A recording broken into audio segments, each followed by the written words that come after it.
What's up, y'all? Welcome to the Carlotta Chatwood Show. I am Carlotta. Listen, Merry Christmas. I hope you guys are getting ready. You got your Christmas gifts all wrapped, or if you're not doing Christmas gifts, got your food done, or however you're doing Christmas this year. Merry Christmas to you guys. I hope you have a wonderful one. I decided to come on and give y'all a little short show today because there was so many hot topics going on that I couldn't wait to discuss. Last night, you know what I saw on CBS? They were doing a special on Rob Reiner, and it was so good. It was really well done. It was about his life and the movies he's done, and in between the interviews and stuff like that. I knew he had done a lot, but not. I didn't know he had done so much. So it was very interesting to see that and his full lifespan. Just that's. Man, how wonderful, and for it to end so tragically is just, oh my God. And we're gonna talk about that today. Y'all gotta, some of y'all kids is fucking out of control, and y'all will listen. A lot of y'all thinking they just bipolar, schizophrenic, putting mental illness, but it's a lot of people with mental illness and they don't kill nobody. Okay, I see these kind of shows on the ID channel all the time. You got to watch. You got to watch your kids. I remember I had a friend years ago when I was younger. I grew up and I knew these people. She would keep a lock on her bedroom door because she was scared of her kids. You shouldn't be scared. We should not live in a world scared of you where people scared of their damn kids. Okay, if you scared of your damn kids, they don't need to be at home. It used to be years ago. I had a neighbor. I'm gonna tell this story real quick. I had a neighbor. This is a true story. Family I used to love. It was a big family, but it had lots of trouble and stuff like that over the years and stuff like that. But a big family, I used to love visiting them. It had such an impact on me when I was little, and it was something that my grandmother and my grandfather liked this family enough too, even though there was so much craziness going on around in that area because of a lot of things. It was a lot of dysfunction and things like that in the family, but they were so loving and they loved me. So my grandparents would allow me to go visit them and hang out, and they always took good care of me. But this family had so much trauma, so many things happened in it over in the course of the years, and I used to get to be sitting getting the seat to watch that. Well, they had their father, who was the patriarch. He was When I first met him, I can still remember him. Older guy, he had a pacemaker, really mean and stuff. But he was the sweetest, kindest man to me. He was always kind. And I remember he used to have, and the kids, all his grandkids seemed afraid of him. And I'm like, listen, I was being raised by my grandparents at the time. My grandparents was in like probably, at that time, my grandparents were probably in their 40s. And I'm growing up, I'm probably about around 6, 7, between 6 and 10. And I would go over to this family's house, and I remember this man.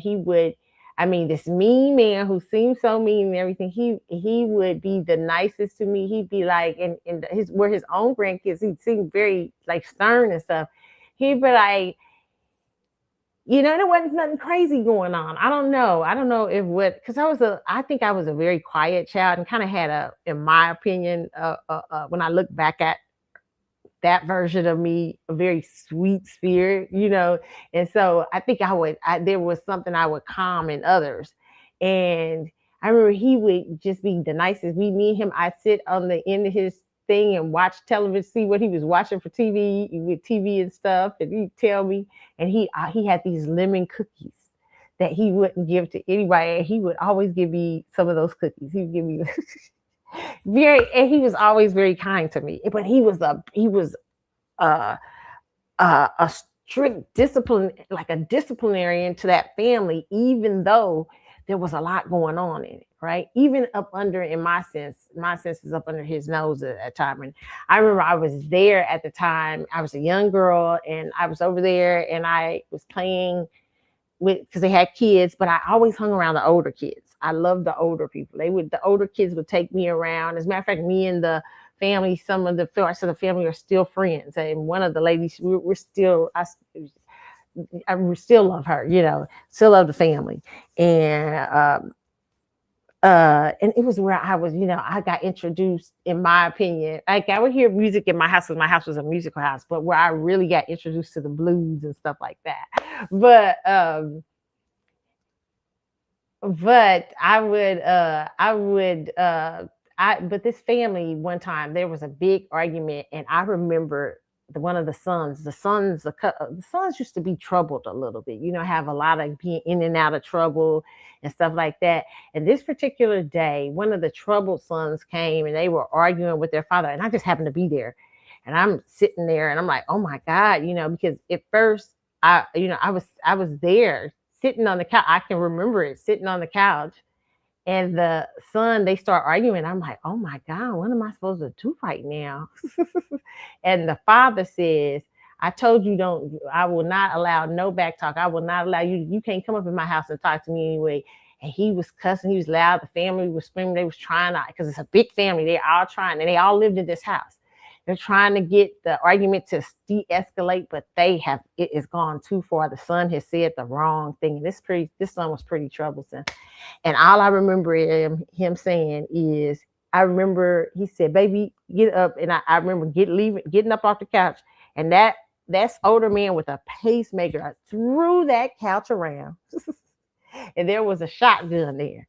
And I remember him saying to one of the kids, take the baby over to take her over next door to her house.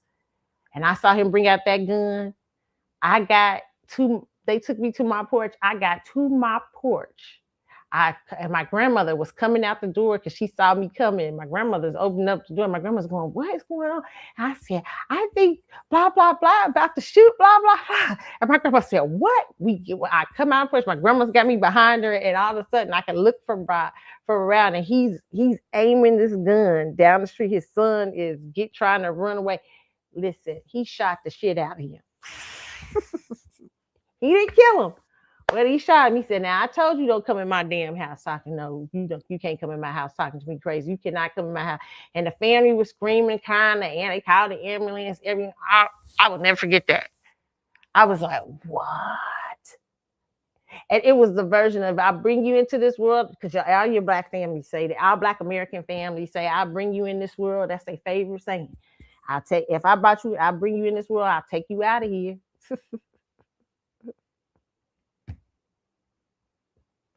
And he was a true definition of that, okay? That son didn't give him too much hell, didn't even hardly come around. And when he passed away, he came around a little bit. But here's the funny thing. That son ended up in jail for quite some time and everything like that. But very troublesome. As a matter of fact, so troublesome.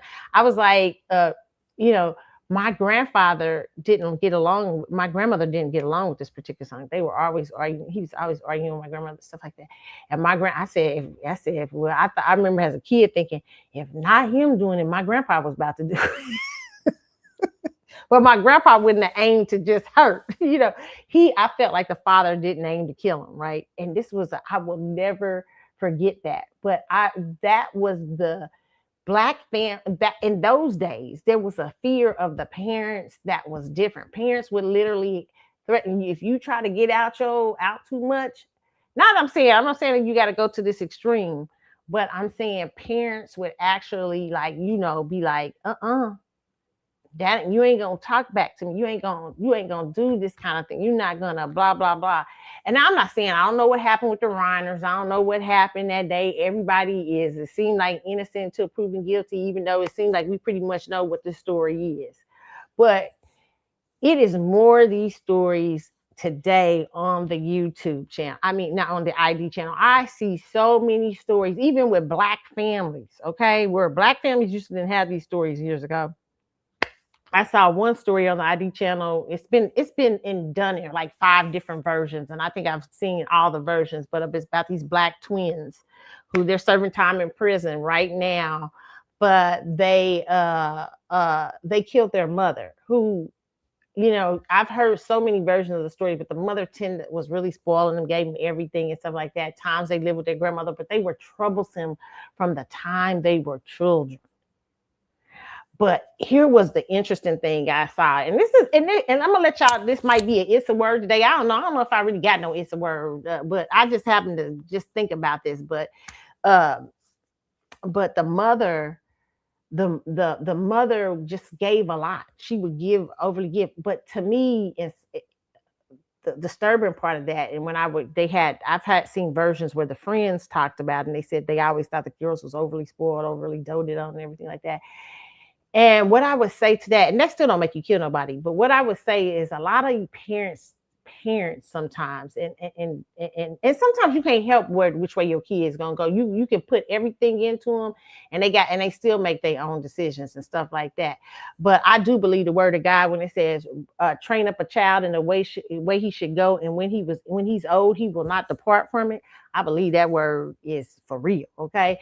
And I think a lot of times what's happening, I'm not saying Rob Reiner, I don't know nothing what went on with his family and stuff like that, but I'm just saying for other parents out here, because I see a lot of these stories on the ID channel, overly disturbed, too much of them. But this one lady, I'm gonna speak about her twins. The twins tried to kill her like 2 times, like in these stories. I mean, they and the second they got her the second time, and they went into the police office. They went to school like they hadn't killed their mama.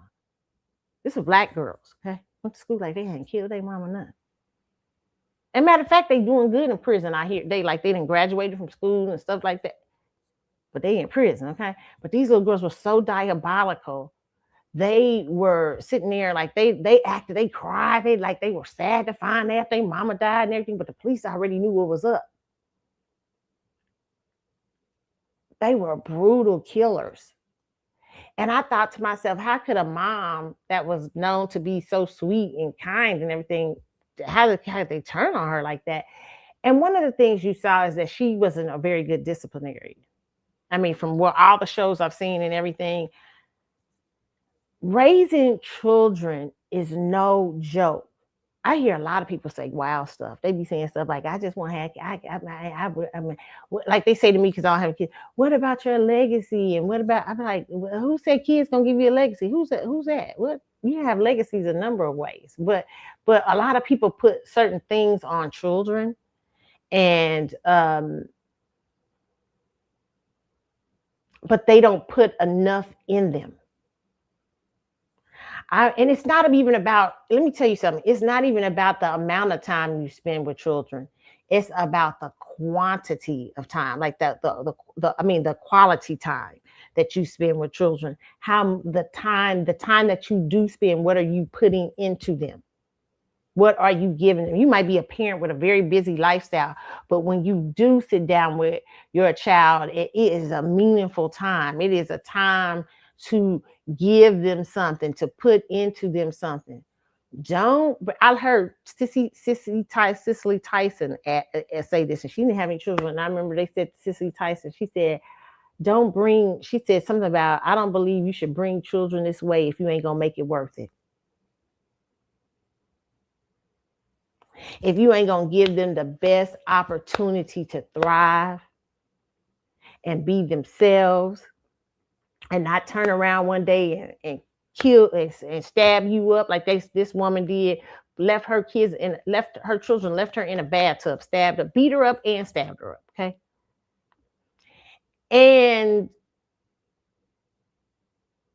I believe because she gave in gifts, but she didn't give of her, this is my personal opinion, of herself. And a lot of times you see that type of thing. You got to put into these kids. If not, let me tell you, there's all manner of evil and demonic things out here who will take over, baby. Okay. So when you are given the blessing of children, and a lot of y'all be overly spending time and I got one person I know that just do too much. I be like, girl, that is not and I remember this person was telling me how the child disliked them. And I said, because you're doing too much. I mean, it's not about you being there, just being there. It is about when you're there, what you're giving. And how I know this and don't have children, first of all, I'm a mommy at heart. Okay. You know, I feel like you don't have to have a child to understand the aspects of mothering, because There are a lot of people who have children and don't understand that they have no connection to parenting whatsoever. Okay. My grandmother did not have me, and she was every bit, her and my grandfather every bit the parents. And it was the things that, it wasn't perfect, but it was the things when the time they did spend with me, what was installed in me. Like, I remember going fishing with my great grandfather and grandpa, and how they would talk to me and made me respect men and what men did in the household and who men were, even if they weren't perfect. Or my grandmother and great grandmother and women in my life, my cousin Jean and my cousin Marilyn, and all these women, just people just loving and giving me what femininity and stuff is. Even my mother, to a certain extent. My mother was a younger, more like my sister, but my mother gave me certain things that she could give, but she couldn't give as a mother. She could give as a, like, an older sibling, like. And those are things that were installed in me, that were very important to me, that helped me as I got older. And sometimes if I would get off on the wrong path, or if I'm doing the wrong things, one of the things I remember, my grandma loved the word, I always say my grandmother and my grandpa put the word of God in me, really, for real. I remember one time I was at and I cuss and everything. It is what it is. But I was being prayed for. I think it was Sarah Jakes. So it was not Sarah Jakes. It was Sarita Jakes. At a conference, Rita Jakes came down to pray for me. She said something so powerful. To this day, I was like, wow, how could she know that was nothing but God? But she said, the word is in you, is inside of you. The word is in your blood. She says, keep it there, keep it in you. That is true. Because my family was speaking to me, like, even not in a Bible thumping way, but the word of God is so, like, in so many powerful lessons and things my grandmother would say, or my great grandfather would say, or my grandpa would say. They always have books around the house of spirituality and religion and stuff like that. It was just Christianity, but mostly Christianity, right? And my grandparents were also kind of, new agey and stuff like that. They had altars, green candles they would light for money and stuff like that, even though they were traditional Christians, but they still are, but they had a lot of spirituality there too, right? But the word of God was really big, so that when I got older, even it guided me even when if I was making bad decisions, I would always come back to it. And I still do. I feel like, and that was my guidance, but I feel like children you have to install things in them. You have to put into them. You can't just have them and put them in front of a TV, or put them in front of a this and that, or do this, or, you know what I'm saying? Even if you got a nanny or something like that. I'm not knocking. I always tell people, a nanny is your friend if you can afford it. I ain't mad at you. You know what I'm saying? Get the help you need. But I always install in your children, especially when you see them, because some of you may have children who have mental issues, or mental disabilities, or personality challenges. You can't just give them some medication and tell them to go on the fuck on and all that stuff. You got to really, it's a challenge.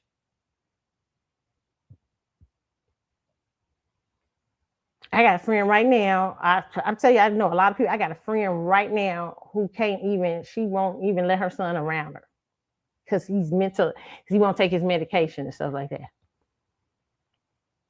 And she's scared of him. But the same friend, I hope she doesn't get offended about this. I don't think she would, because she knows I've talked to her about this. I told her when he was 10, because I got, God blessed me with a little bit of, I got a little ESP every now. I said, hey, you gotta put in. I know you're a young mama. I know it's hard, but you gotta do what you gotta do. It is not gonna be you if you do not get poured into these kids when they get older and they can't make it in the world, or they feel, they're gonna turn to you. And you can do the best you've been given. That's why I say some of y'all need to determine whether y'all should be having kids or not. because kids are a true investment and take a lot of time. That's why I don't get mad when people be dogging older parents. I be like, no, because older parents are usually more stable. They've been there, done that. They know the life has hit them a little bit more. I mean, they don't may not have the energy, but they have the wisdom. And in my case, God really blessed me. My grandparents were very youthful. My grandmother was probably a young grandma. She was like probably 37, 38 when she became a grandma. So and they were very you all my even in my grandmother going through. I remember me and my grandma going through puberty, and I'm going through puberty. She going through menopause. It was crazy up in that house, and my grandpa really handles it well. But there was always a sense of youthfulness and fun. My grandparents, I wouldn't even thought like the only difference was our because I was very light, and my grandparents were both dark, and so so everybody thought I was biracial or adopted or something like that until they saw my mom and stuff like that. It's crazy, but uh, yeah, but that was my grandmother when she took me on, her and my grandfather at an older age, and when later on as I got older and they explained to me, they were really intentional about a village. Because my grandmother didn't think I don't think my grandmother thought she was as good a parent as she was to me. Uh I think she would admit that now. She was very young when she had my mom. And I think she felt like she didn't get, so I felt like she thought I'm going to give my daughter is young. She's not able to take care of her child. I'm going to do for my daughter what I wasn't able to do for her. I'm going to be a parent to her child. And they really were intentional. They were intentional about my great grandparents being there in my life. They were intentional about, and that was from both sides. They were intentional about the people they would have around me. Everything very protective, um, very intentional, and that's what you have to be as parents. And sometimes, moving in the dark. I always laugh and I tell my grandmother I feel like I feel like I was parenting myself at times because I was coming home telling them, my grandparents said, my grandmother always says, I didn't know nothing about, how to do student, parent teacher conferences till you start coming home telling us, hey, you need to go to a parent teacher conference. And my mom and my uncle are always like, dang, they did all that with you. I said, yeah, because I pushed it. I was a very weird, independent kid. I knew I was coming here to do something, and I felt the people around me too, and I felt sometimes the overwhelmingness of that energy for them. But at the same time, I also felt them being very intentional, trying to be really good parents to me and trying to install in me wherever they could, even when it was uncomfortable for them. And that is the truth about parenting. If you do not put into your children, you might get some really crazy things back.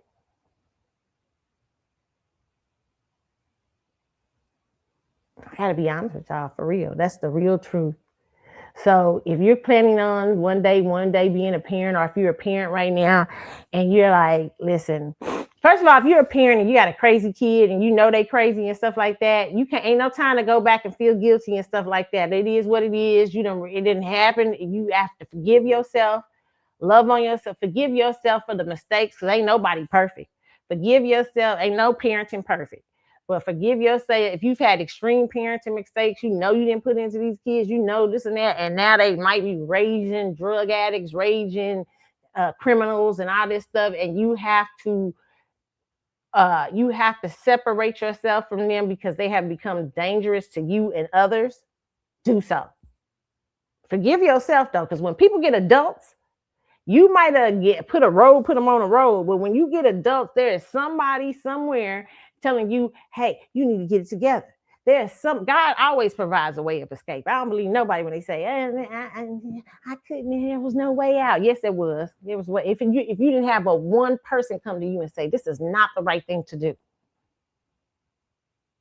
If you didn't have but one person come to you and say, you need to get your medication and life together. If you didn't have but one person come to you,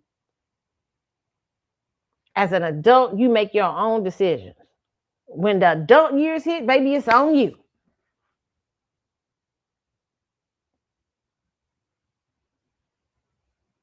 And you can't say, I mean, even though your mama and daddy might have put you on a road, it ain't that the choices you make as an adult is your life. If you make a choice to go in there and kill your parents,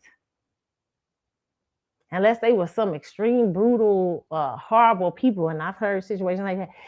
Other than that, I mean, I first of all, I don't agree with that. Just let God get them. But I do understand if you've been molested all your life and all that stuff, that's a different. But I still say don't do stuff like that. But I'm just saying that you first of all, parents, you cannot feel guilty letting these kids and stuff stay with you and letting kids that you know is dangerous and you know in your head they ain't right. Or you know what? That's another thing. Some parents only did what they. A lot of people became parents when they were young and only did what they knew how.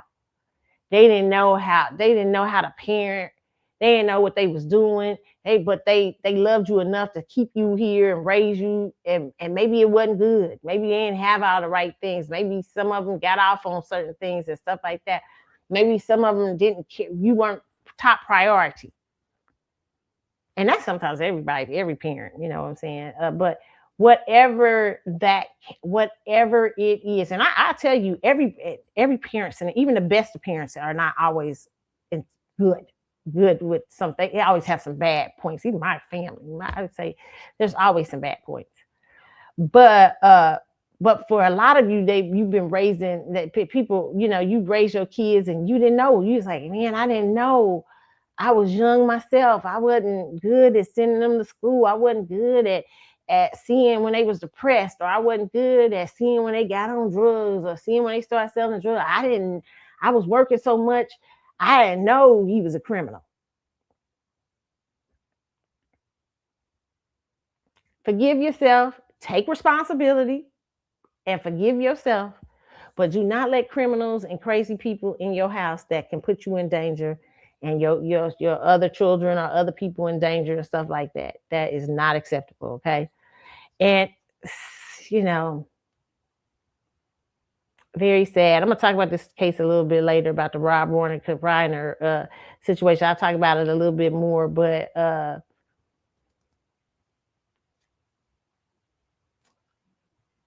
rest in peace to him and his wife. Tragic. But he had a great life in terms of his I mean, he done so much in that his lifespan, okay? And so yeah, okay. So we'll talk. I'll hit back on this subject a little bit later. Child, we gotta talk about Nicki Minaj. Child, is Nicki Minaj that showed up here at Turning Point with Erica Kirk. Oh Lord help me, Jesus. Let's just start talking about it right away. First of all, I want Black people to understand something, Black America. You're gonna have to get up. Democrats are not the only game in town. One of the things that we have got to learn to be accepting of is other political thoughts. First of all, let me just say this, okay? Because what's happened to the Black America is that you think when you look at Republicans, because they're overtly racist, they're out, they don't hide their racism. And the white liberals on their side, they hide their racism really well, and they kind of treat the Black community like their little pet project. Yeah, everything is okay, good with those white supremacists as long as they're in charge of you. That's a different type of racism, and you acquiesce to it more because they're nicer. But I want you to understand that white supremacy lives on all sides of the political coins in America. There is no group without it.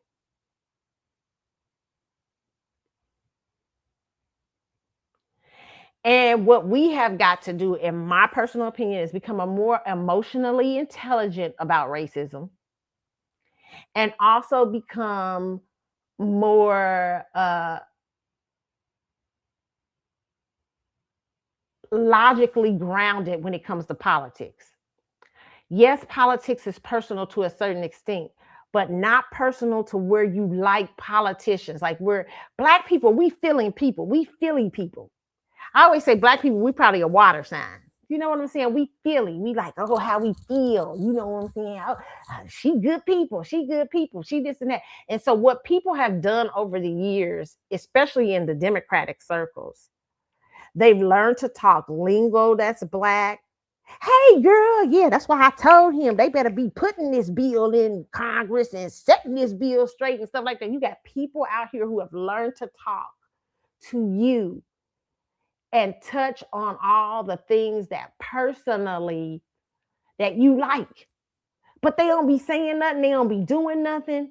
They just a big ball of symbolism. It's one of the most dangerous parties. And Malcolm X used to talk about it years ago. Is the Democratic Party because they have the lingo down. And for the last 60 to 70 years in America, they have kept Black America in a chokehold with symbolism. Black America has become the face because I love what even though I don't agree with all things Yvette and uh, Yvette talks, Breaking Brown talks about, but I appreciate some of the things they do. I am for reparations, even though I lean slightly conservative. I lean liberal on some things too. I don't have one political backing. I'm not a socialist. I'm not. I believe socialism in a little. I believe capitalism with sprinkles of socialism is the best thing. Okay, I think you have to have a free market, but you also have to have regulations. You also have to have also programs for the for people. You also have to have certain programs. I think with a mix of socialism too. I don't believe in one thing working one thing like one system. I think there's a majority of systems that you can bring together to make the majority a big great system.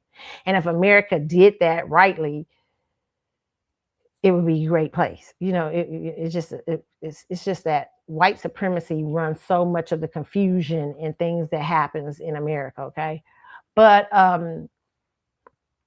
what I want to say this before when I start talking about this with Erica Kirk and them. You have to be less like a lot of people are getting mad at me because I like some things about Trump. But I don't take, there is no white person that's been in that office, no Black person that's been in that office that I think is not it does not work white supremacy first.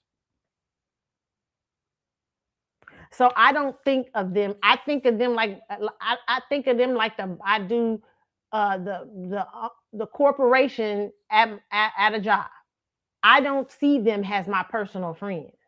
I don't hate Trump with venom because he's spewing out a certain thing to his constituents. Because at one time, Trump was some of y'all best friends up in Hollywood. So I understand this man is playing both sides. He's playing where power lies.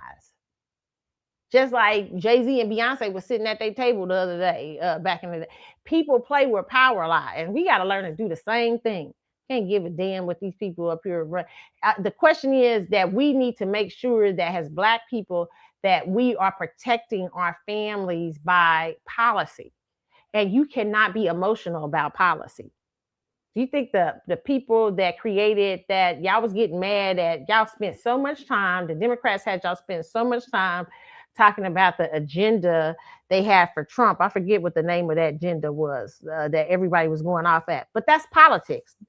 Constituents are supposed to create policy for politicians. Those are smart. That's smart to do, even if you don't like what they did. I forget the name of that policy, and people are still talking about it, where they was talking about certain crazy things in it and stuff like that.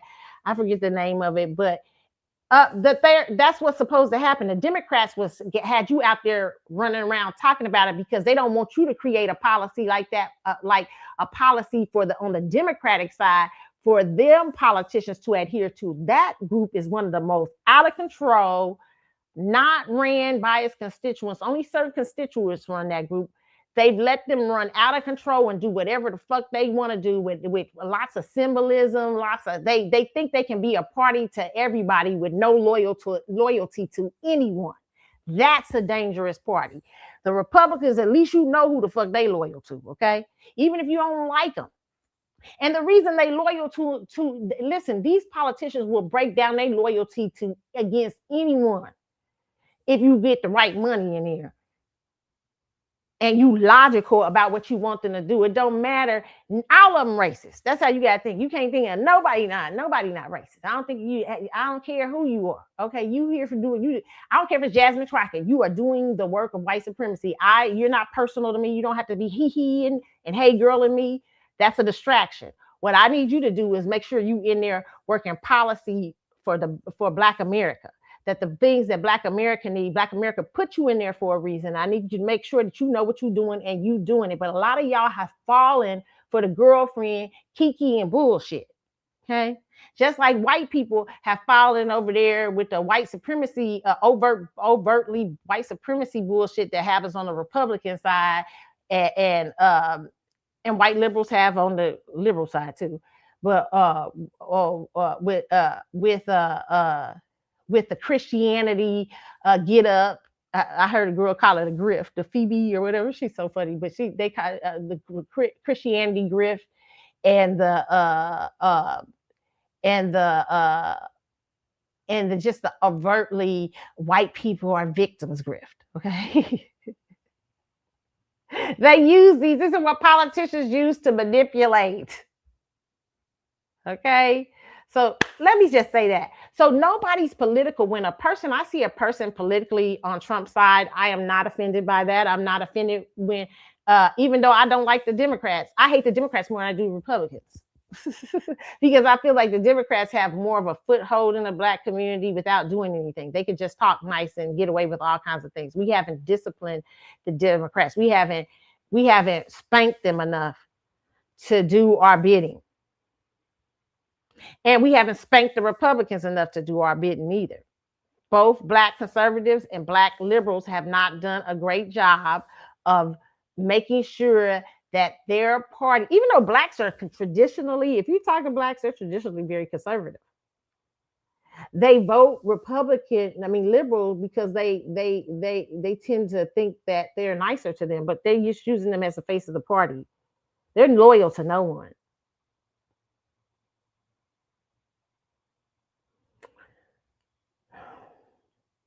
And to be honest, in this day and time, I really don't know if there's a political party that you can trust. I think it has to be so that now, as we grow in politics, as a people and stuff, we may have to start putting our own politicians up in these parties, in these various parties, and trying to get agenda done. But that's neither here nor there, okay? And then you have the Black immigrant too coming in, which is it's okay, that's fine, but don't cosplay as me. And then when I don't recognize what kind of policies you're putting forth, and I'm going, what? That's why you can't. That's why Black people cannot afford. We have to become smarter and wiser in politics. Okay, that's just my personal opinion. So, which brings me to Nicki Minaj. Okay. Oh my God. What are you doing? By the way, I want to say this, and this is not to knock my brothers and sisters in the diaspora, but I have to say this because there is a very difference. Sometimes a difference in how there are a lot of people who are Caribbean and stuff like that who are allies for Black Americans, but there are some that come here and are not. And they tend to be more, I won't say conservative.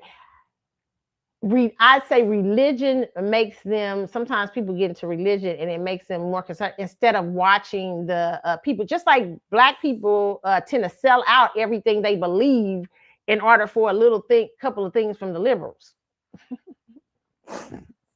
It's funny how both parties run both sides or something like that. But Nicki went to Turning Point USA, which I think not having, people are saying because she wants a pardon for her husband. I don't know if that's it. Or I don't know. Who knows? I don't know. All of these people are playing power games. I don't get rattled up about that. It's interesting today. One of the things that did rattle me up is Nicki. I didn't like Nicki Minaj speaking on Black women today. Like she put all Black women in that category. And I'm like, girl, you can't speak for me. First of all, you from Trinidad, and your family background's from Trinidadian, so you don't know the Black American experience in America.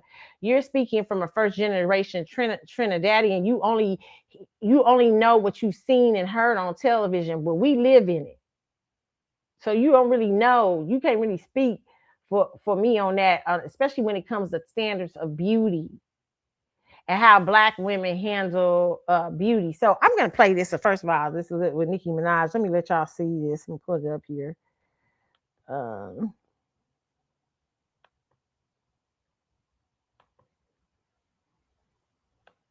let's see if I can.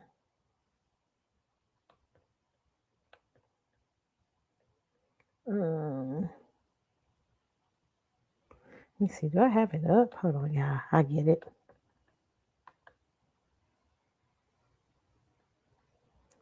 Okay.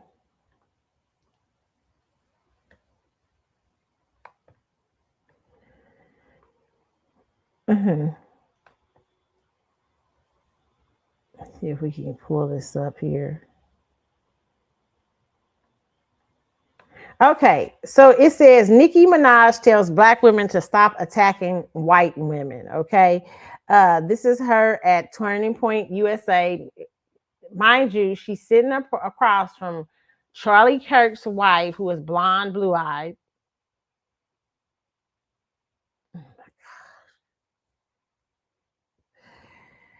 All right, let's take a listen.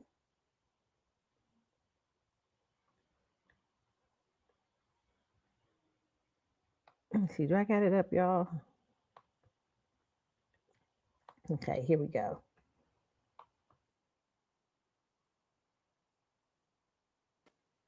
That we were not being represented and not being admired for our beauty. If we felt like that as Black women, why would we want to do that to other women? Why would we now need to make other people downplay their beauty so that we can feel, no, that's not how it works. I don't need someone with blonde hair and blue eyes to downplay their beauty because I know my beauty. Do you understand? It doesn't bother me that a woman feels and says that she's beautiful. If as Black women, we felt...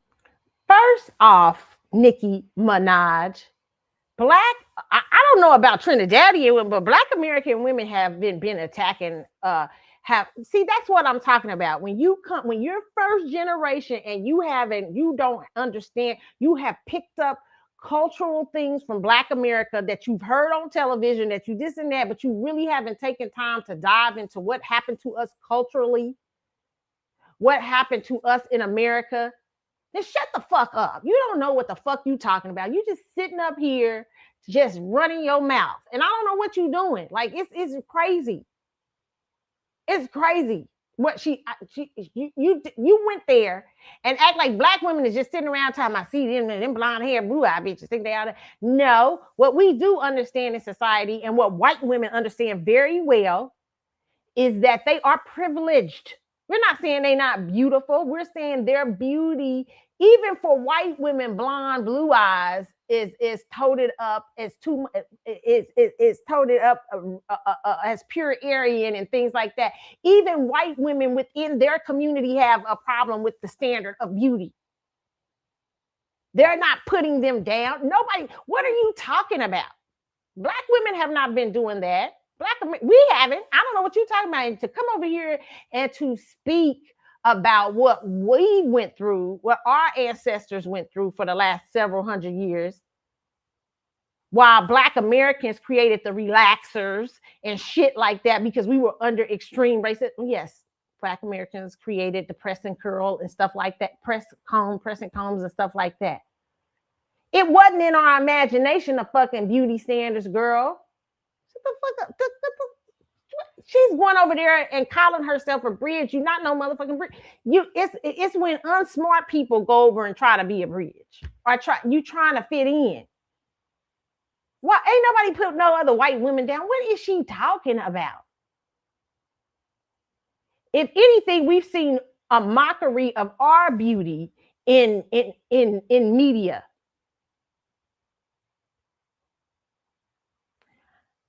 We've heard other groups of people put us down.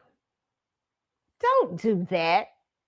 Just, this is why idiots shouldn't go talk. But they know, listen, they just went to go get Charlie Kirk was even, I just saw a video where Charlie Kirk was talking about Nicki Minaj was not a good role model for kids 18 years old and older. And the church often does this. The church office, just like the Democrat, the church sometimes goes out, and because somebody is talking about church and everything like that, they'll ignore everything else they did and bring them up on a platform and let them speak because they got a little bit good to say about church and God.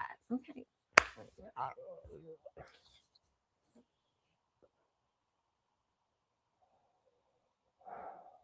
Erica, why you ain't at home? I don't understand what's going on. See, let me just tell you, this is what happens when you are grieving and you not stopping to rest and think before you become a CEO. Like you just ready to take over that spot. She could, this is what I believe now. In the gloves, I got to take the gloves off a little bit. I think you were sitting back looking at Charlie for years and couldn't, and I know you probably love him, you probably miss him and everything like that, but I believe you couldn't wait to jump up in that spot.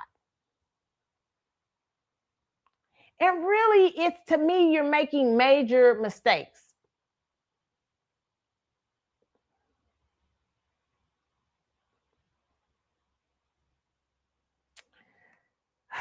Nicki Minaj, and y'all don't start talking about because she going against Jay-Z and them. Jay-Z and them was up at Jay-Z and them, like she had to have a power structure, a turning point out there. So Jay-Z them was sitting at the table with the Trump still. Y'all so in denial. It's just unbelievable how unfucking in denial y'all are. Y'all don't understand the way systems work. And the only thing, I'm not really upset with Nicki Minaj for sitting on her platform. If what she believes, if she's a conservative, she's a conservative. I don't get mad at people being a conservative. I got some conservative beliefs. I don't believe in illegal integration. I think what the Biden administration did by trying to sneak illegals in here in the middle of the night and everything like that, because they needed a new voting base, was shameful, instead of helping and putting behind the voting base of Black America that they do have. They rather not do the work. They rather bring other people in here and to join the ranks of whites, so they can continue to be white supremacists and rule over the Black community without doing any work. It's not enough liberals that go off about that, to me. It's not enough Black liberals. There's too many radio hosts and all this stuff inviting these people. First of all, I believe you should invite both parties on. All parties. You shouldn't just invite, you should even invite the racist Republican on. Everybody should hear. If you got a radio show, everybody needs to be hearing everybody. But what happens is a lot of these Black radio shows and stuff like that, they do nothing all day because a lot of them are ran by liberals, because liberals run Hollywood and entertainment.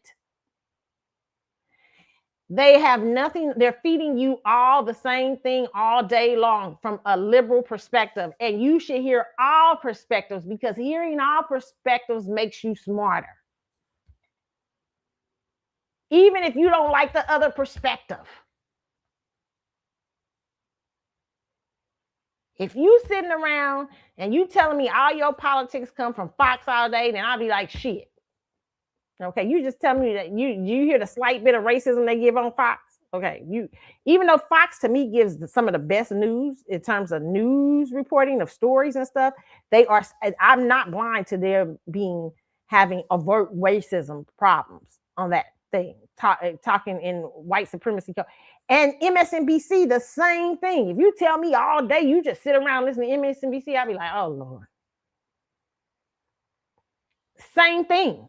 From a white liberal perspective, if you sit around and say to me, you listen to D.L. Hughley all day, I'll be like, oh Lord.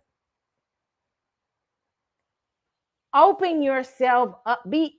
Listen, this is what I hate about Black radio. They tend to sit on there and they will criticize and they will call people names and get mad at people because they have a different political agenda on it. Instead, why don't you bring them on for and try to have a conversation?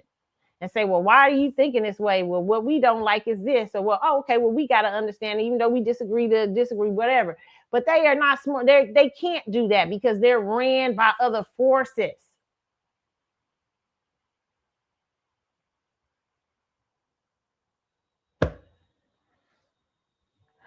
Nicki Minaj. And let me just say this.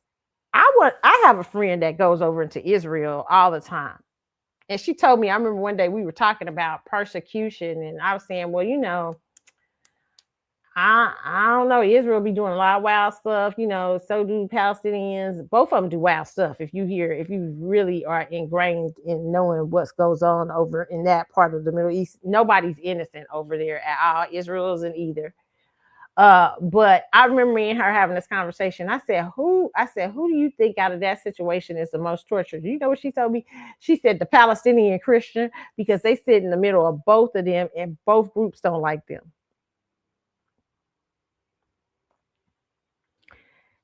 Christians are attacked all around the world. There's not enough time, even if and it's surprising in Nigeria, because it was at one time Nigeria was very Christian, being very Christian based. So it's very surprising what's going on in Nigeria. But Nicki's not talking against that.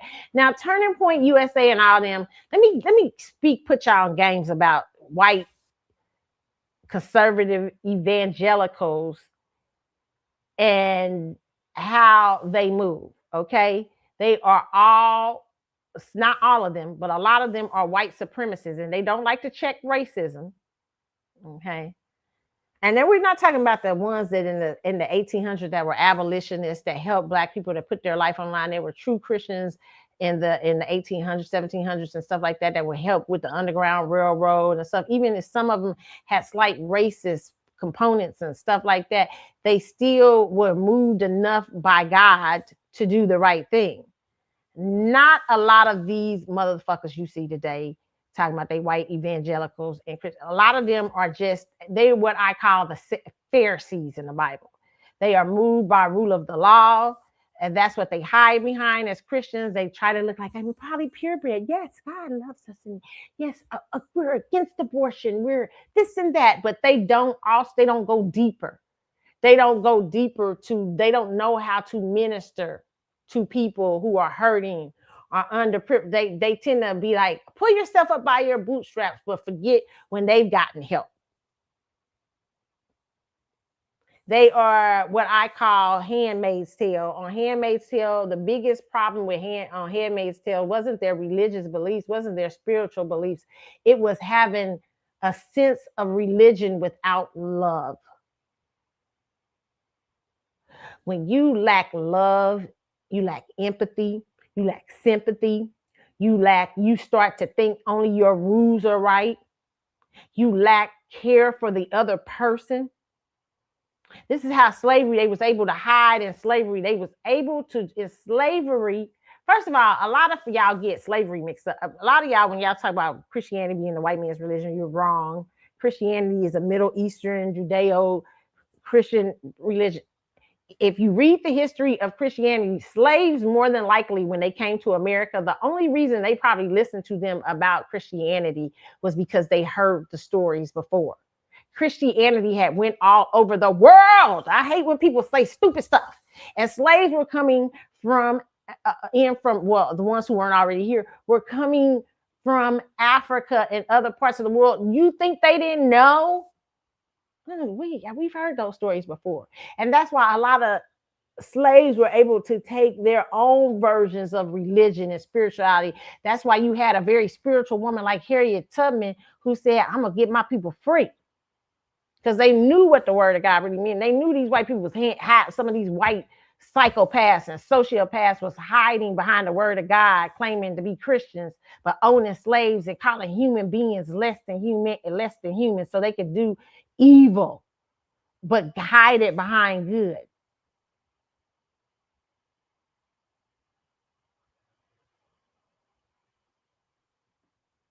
I mean, you had dudes like Charlie Kirk actually out here when white people in America created a whole system of racism, segregation, Jim Crow, calling young kids as they go to school niggas and bombing churches and shit like that, and telling black people, oh, you're the problem, you're less than, telling black Americans that.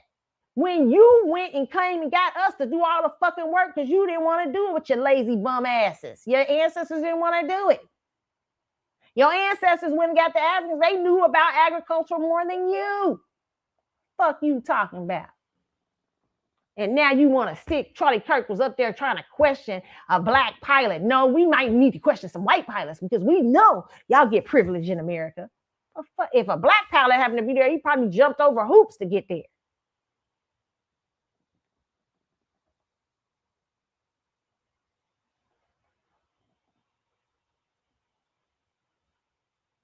And white liberals will do the same. White liberals will. We will. Look, Hollywood is a picture of liberalism. Ain't no black people you begging in Hollywood. Let me talk about the liberals right quick. I just got on the conservatives. Let me talk about the liberals. You begging in Hollywood, you can't even get your salary right. They done robbed you of your catalogs and music and still claiming they your friends. Putting money behind black political faces to prop them up. The most evil group I've ever seen in my life. Knowing some of y'all are unwell and putting you in charge of fucking businesses while they be the runners behind you. So they can remain in control. That's the white liberal. Not all of them, not all the white, or not all white evangelicals are that either. Some are true and really love God, and some white liberals really are like, I do want it to be a world of fairness. But there's a lot of them that don't. All you got to do is look at Hollywood. Look at fucking Hollywood. Look at how they put gatekeepers up for you. But they got all kind of places to go to get a job. You gotta beg to get a salary. You gotta beg to get you gotta beg to get a hairdresser on set. And you motherfuckers is out there defending them motherfuckers. That's crazy to me.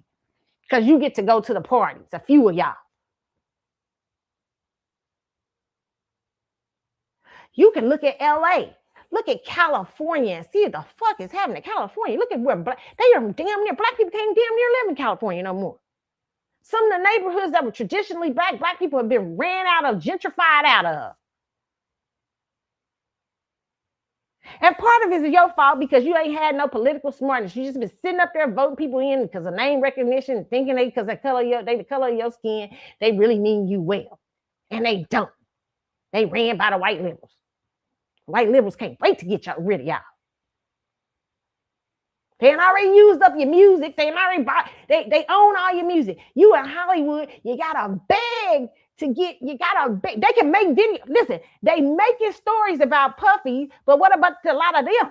A lot of them been robbing you for music. Puffy worked for somebody, and you can look that up. They've been robbing you of your music. Robbing all of y'all for years. Where's they documentary at?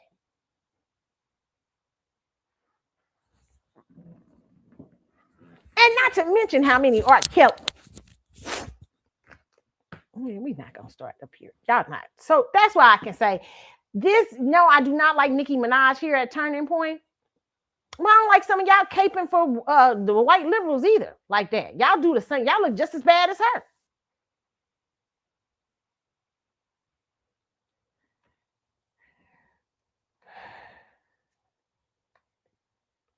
And listen, I'm for you saying, hey, I like the fact that there's certain things I do like about. I don't like Donald Trump per se. I don't like the overtly racial talk, but I'm not, you know, when you do whatever you got to do, man, just as long I do like I do like you dealing with illegal immigration, and I do like him somewhat on foreign policy because we all got to live in this bitch. So we got to have somebody to know what they're doing with foreign policy. Some of his stuff, not all of his stuff. Okay. That don't mean that I hate my people. And because I don't choose to go with Biden, I don't like Biden, and I think Kamala Harris is an idiot. There's some things I think Trump is an idiot on too. And I think JD Vance is an idiot. Now, the more he talked, I thought he was going to get better. But the more he talking, I'm like, oh my God, talking about white people. He put up a thing the other day talking about, he was at the same event where Nicki Minaj was at, saying white people no longer have to feel guilty about being white. So since when the fuck did that happen? I've been living in America.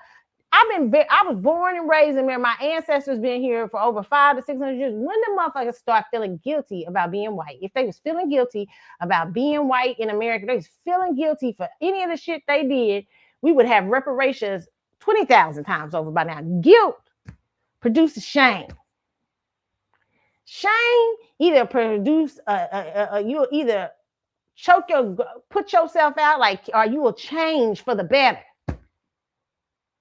Shame, you end up hurting yourself and destroying yourself, which looks like probably maybe what they're doing now. That's why they gotta say you don't have to be ashamed of being, because there is a sense of shame. It is a sense of shame of how you built America, and that you can't admit it. 360 years of free labor running people's lives, having to call people less than human, having to call people names, coming in where people don't have no control of life. Humans, Black Americans didn't have any control. They come in the middle of the night, do whatever the fuck they want to do to the men and women.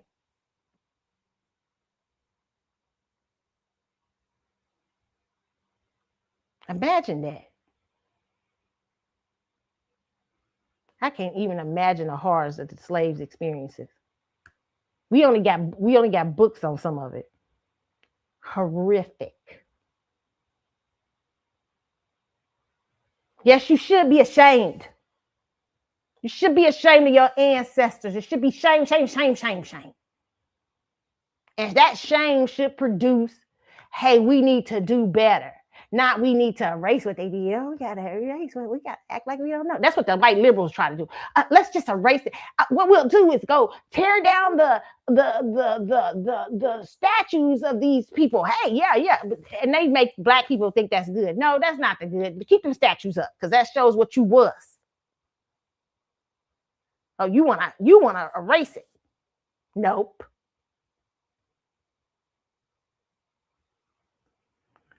Don't let them erase that stuff. Just ridiculous, okay? Just ridiculous. So both of these parties are no good. Black people, you're gonna have to start making your own stance in America. And you can't feel, listen, people like Nicki Minaj, you got to recognize what it is, okay? I mean, come on. She ain't, it's so different. She out here doing what she need to do, okay? I just heard, wait a minute, y'all. Listen, let me just talk about this for a minute.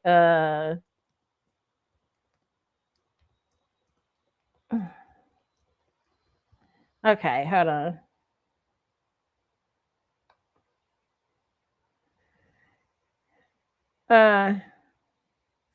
They saying that Chiefs inform administration officials of planned announcement to move to Kansas. Okay, this is from Yahoo Sports, and they're saying our indications are that the Chiefs are headed to Kansas when their lease at GEHA Field at Arrowhead Stadium expires.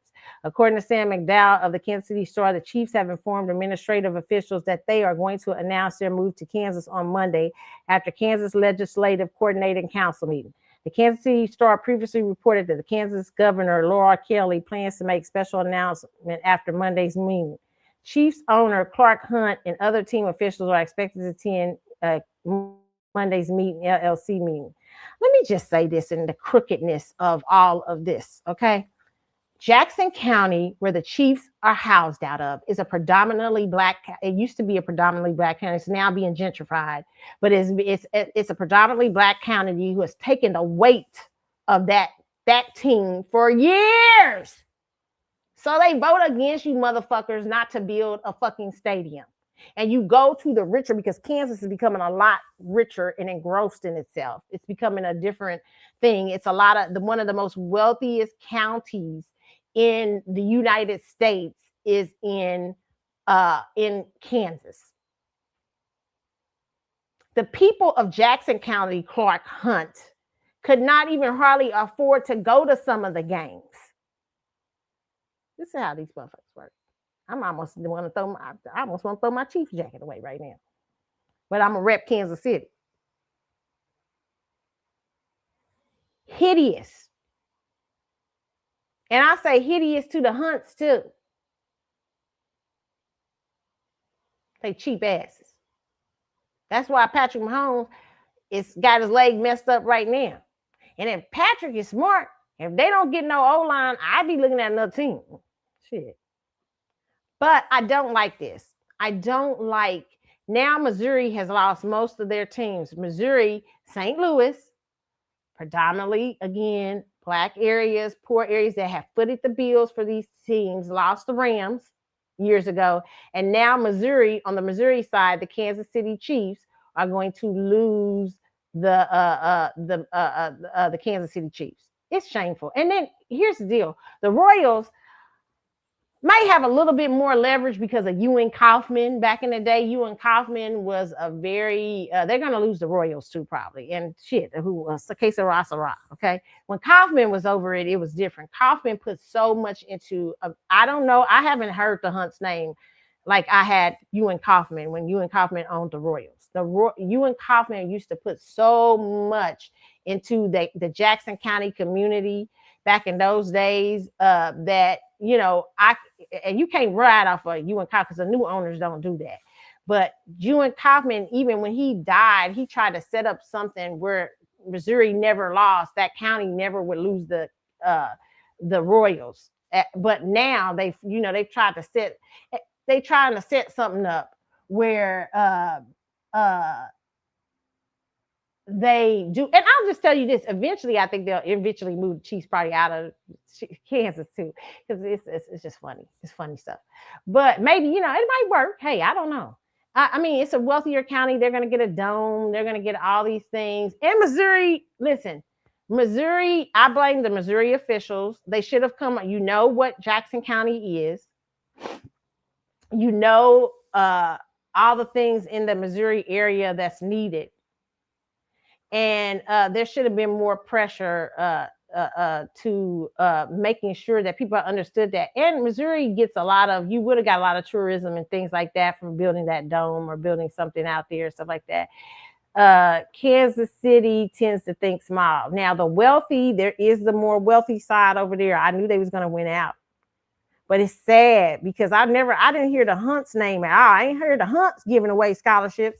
I ain't heard about the Hunts investing in the community. I don't know nothing the Hunts do up in Kansas City. Somebody tell me. There's a whole Ewan Kaufman entrepreneurial thing for entrepreneurs and everything to help you. I even went there in the summer. They can do, like, they help you with starting businesses, all kinds of stuff. Been there for years. The guy who used to own the Royals left so much. The new owners do nothing. So when you're not invested in communities and you come to a community, see, and the Hunts crack me up. And I'm going to just say this. Okay, this is what we talking about, white evangelicals. And maybe I'm wrong, Hunts. Maybe I don't know what you do. And if there's something, hey, I stand to be corrected. But white evangelicals love to talk Christianity. Now, they opened up a church so people can go to church, to the Chiefs game on the way to church. I thought that was a cute little idea, a neat idea. But you ain't opened up what have you done in that community to make that community love you? To make that community stand with you. So when you want to get $1 billion stadium built, they be like, knowing, hey, we know the Hunts do big things in the community. They did. I ain't heard a motherfucking thing about them Hunts. And you know what? Here's the thing. And this is what I'll just say about this. All that stuff catches up with you. It's the age of Aquarius. I ain't worried about it, okay? Move over to Kansas and you probably find it probably be all kind of stuff start happening, okay? I'm not worried about it. The Dallas Cowboys did the same thing. They moved out of Dallas and moved to Arlington. It worked well. I don't know if it's worked well or not. It's been a long time since a Super Bowl. Even though I like where it's at now, okay? But still, I'm sure the new stadium would be great, but it's just the effect that these people have on communities. They don't talk about the communities they're moving out of, or the community that's helped them for years, and how their lack of investment and lack of being a part of the community. So it's so easy to move up out of it because you ain't got no investment in it. And they be calling themselves Christians, so they say, she praise the Lord, but have no investment in a community that you're begging to build your stadium that's already poor. Well, bitches. Sad.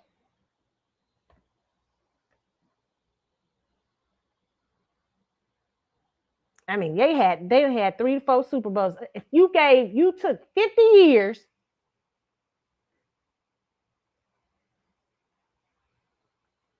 to give them a Super Bowl, they give you 3 Super Bowl parades, they do all kind of stuff. That's a lot of money to put them parades on. And you get mad because they vote against you about building a stadium. And so you go over, that's just how they do. That's why I say you can't buy into the Christianity bullshit, because it really, to me, that if they had been investors in the community, they wouldn't have had no problem getting that voted in. If they had been a name heard throughout the community, besides on television with a football team, you wouldn't be hearing it. If they have been that in the community, I ain't never heard no hunt food drive. I ain't heard nothing about the hunts. I hear something about certain chiefs back in the day. I ain't never heard about the hunt food drive or the hunt. Ewan Kaufman was always doing things in the community.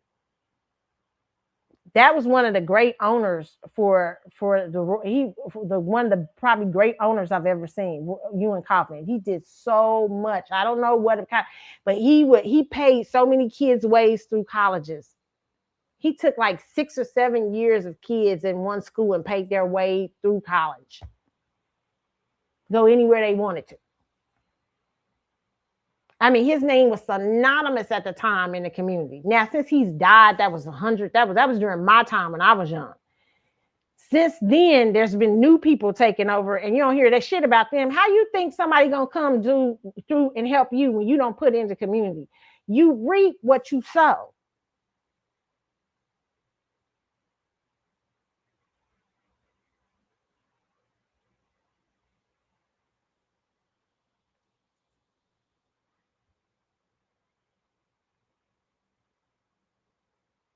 That's crazy.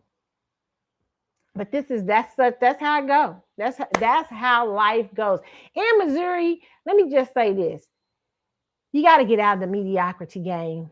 You just got to get out of it. You can't stay in the mediocrity game. You can't stay again trying to keep Jackson County overly conservative. I mean, you just can't.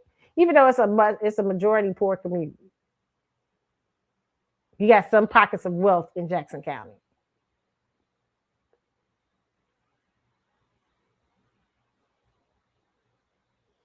So it's a lesson for them too. But I'm more on against the hunts, because you can't ask people to build $1 billion stadium for you when you're not invested in their community.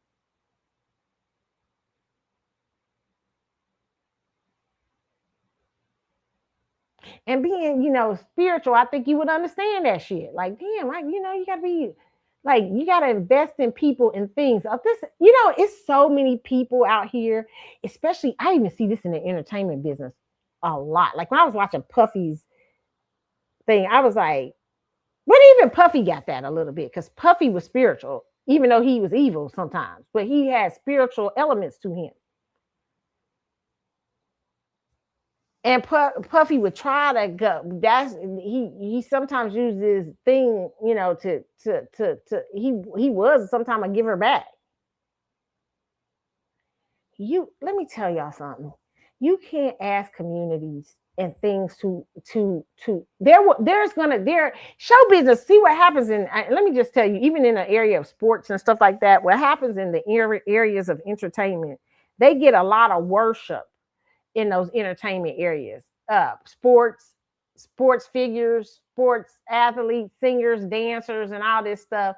So what happens is they don't have to give back a lot of times. They don't have to really do nothing. They can do bare minimum and shit. And people be like, yeah, I've been loving, I don't care. People, and stuff like that. I typically tend to watch, I like to see what celebrities do in their communities and stuff like that. And if it's real, because a lot of times they be in stuff they don't be passionate about. They be in stuff because they manager done told them to get in it. They had told them to start this. But there was years ago, one guy, I will say this. I had a big crush on this guy as an athlete. And this guy, he didn't have the best. Listen, he was a hoe. I ain't gonna say his name. He was a hoe on the outside world. I mean, he's had a lot of kids and everything. I mean, just too many kids and shit like that. But one thing I loved about this person when I got to know them was how they loved the people, their community, the community around them, how they invested to their detriment sometimes. Their detriment. It was they weren't, and that's because they didn't have no balance. They didn't have balance. I would say this particular person didn't have balance. But one thing I can say was true about them, they were invested. They didn't just have a fucking charity. Like they used to have a charity for kids. This particular person had a charity for kids, a big charity. And this wasn't no person that just like showed up for the photo shoots, like check a picture. All right, I'm going. Peace, y'all. Have a good time. No, this person was actually at the events, stayed, played with the kids, talked to the kids. Anytime they didn't have a game out of town, they was at this particular place where the kids would meet. They had this little reading group for the kids. They was there. And they bring other athletes with them. Then they got recognized for that too. Then not only that, but they also would have parties, Christmas parties for kids, where they give them toys and all kind of stuff. They stayed the whole Christmas party. Homeless things. They stayed a whole homeless thing. They wouldn't be playing. They were serious about community giving and community things. And I thought that is even though the other stuff was crazy, that was the one beautiful thing about that person. That person, and it went a long way for that person in that community before they passed away. But it went a long ways for that person. You can entertainment business. That's why you have all the bum deals and all the horrible shit y'all be having going on around y'all. That's why y'all got vultures everywhere and everything, because you don't create environments of where you feel like you feel entitled, instead of, not all entertainers, but a lot of y'all, because it's a business that once you get famous and all this stuff, that it tends to blow up your head. Nobody around you telling you the truth. Nobody saying that shit sucked. That song wasn't that good. Nobody around, or that man, that outfit, I don't know if I read that. Nobody around you tells you the truth. Everybody trying to get in with you. And so it creates an environment of entitlement instead of and it plays to your ego. So when it play into all that egoism, and there are times ego is good, sometimes it's not, but when it play into ego and entitlement and stuff, you tend to attract vultures, because vultures know how to say the right things and everything to get in with you. That's what they did with Puffy. They blew up Puffy's head. That's why Puffy in fucking jail right now. Everybody around Puffy, nobody told him, you a tyrant. You a drug head tyrant. And the ones who did, he got rid of. Those were his closest, probably bestest allies. And the ones who played him, you can beat my ass, and I'll still come back. You can fire me and have me and hold me at hostage, allegedly, and I'll still come back to work for you. Them bums, those people were not holding him accountable. And that's the kind of energy you get around you when you don't create an energy of gratitude for the things that you have and the things that you have been blessed with. You will create the atmosphere. I guarantee you, if you ain't been giving back. Now, I'm not talking about giving back to just giving back in terms of like, you just been up there, faking your manager done set up something and all this stuff. It's show for the people. I'm talking about if you haven't put your feet into something that extends outside of yourself, I guarantee you ain't got nothing but vultures around you. Nothing but vultures. Okay. And what I mean by vultures, that vultures can be nice. Vultures can be nice. Oh yes. Oh sure. Whatever you want me to do. Whatever. Whatever you. If you want me to go outside and hop like a dog, I'll do so. No, that's vulturism. Okay, vulturism, because they'll do anything to stay in your presence. But meanwhile, taking you down, not addressing your issues, not addressing if you're a drug head, or not addressing if you're an alcoholic, or not addressing if you a womanizer about to ruin your life with all these women in and out your rooms and are men or whatever you doing shit. Okay. And so that's what kind of atmosphere these things create. And so people tend to let entertainment industries get away with a lot of things. So yeah, so this is not I'm just saying that for entertainers too. Invest in your communities. Invest truly, if you don't know about it, if it ain't something you got passionate about, don't do it.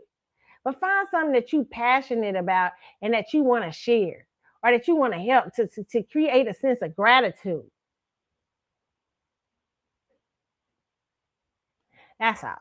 And the reason the hunts, that's why you didn't get that little money yet from Missouri, because you wasn't invested in the community, in my personal opinion. And if you was invested, ain't nobody known about it. This is when you need to have a publicist out there talking about, well, they do a food drive every year or something like that. You got to have something to show the community that you care. Of course, they're going to say no to them. And good for them, because you know what? Good for the Chiefs. If that's the motherfucking owners you got to deal with, good for them taking their asses on to Kansas. Okay, they make good for bedfellows. That's what it is. What it is. All right, moving on. Okay, we talked about Nicki Minaj. Nicki Minaj, that was crazy. By the way, talking about JD Vance is crazy. Self. Let's talk about y'all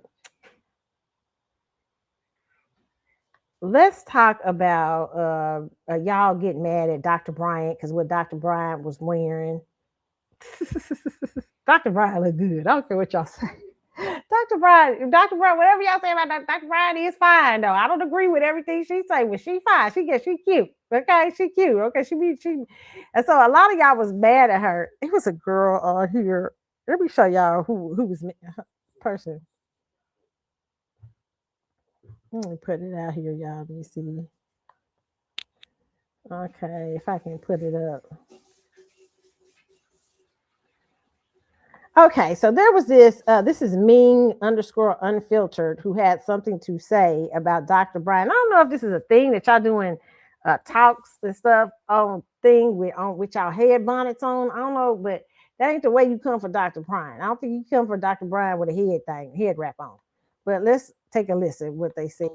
30 and up club, you got no business going out wearing revealing. And it's always the ones like this who try to they have so much advice for women, married or unmarried, so much advice for moms, single or not single, father in the home or not, but you still going in public trying to compete with. And that's something that I've always advocated for as far as the young girls. Let them have their youth. You've been their age. They've not been yours. So I don't understand why y'all feel compelled to wear the same stuff that they're wearing. It takes away from your essence. You have so much to say when it comes to what a woman should do and what a woman should and should not be doing. Focus on yourself. All the college education, money, and large platforms in the world cannot buy class. Okay? Focus on all of those things and leave them 20-year-olds and their outfits alone. Okay. So she's mad because Dr. Bryant came through uh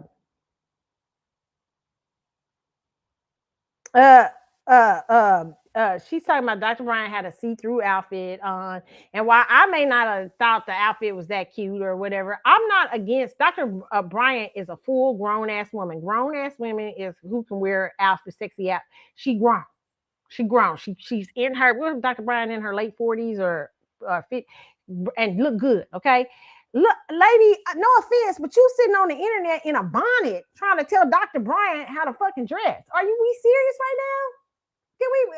What are we doing here? You can't tell her nothing about how to be modest or how to be. You don't even look. You ain't even come on here. You didn't even fix yourself up enough to give this commentary.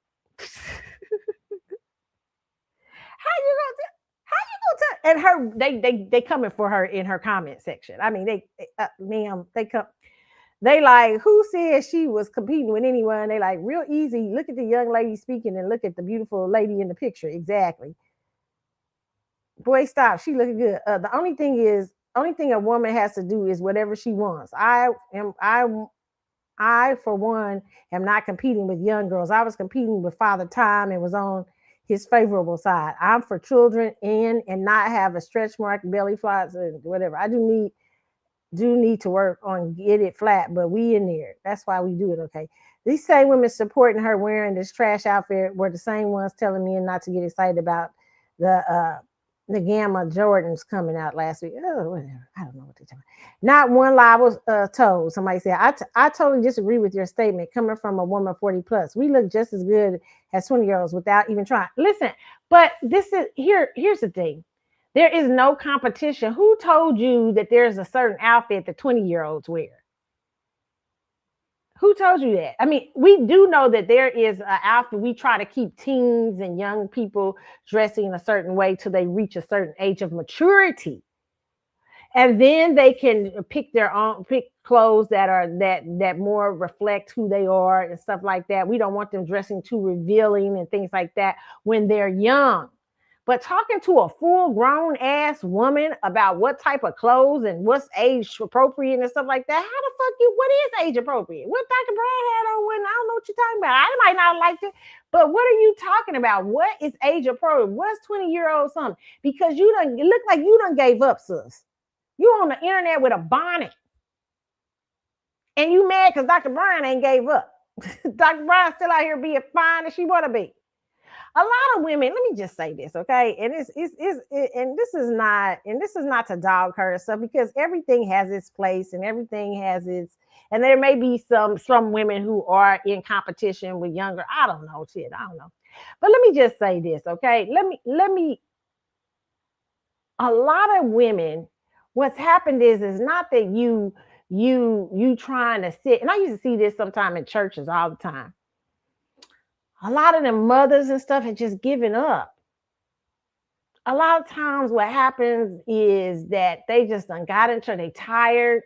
They ran around the streets doing all kind of shit. They just tired. And that they went to church not because they love the Lord so much, because church was a place that they could go hide the fact that they done gave up.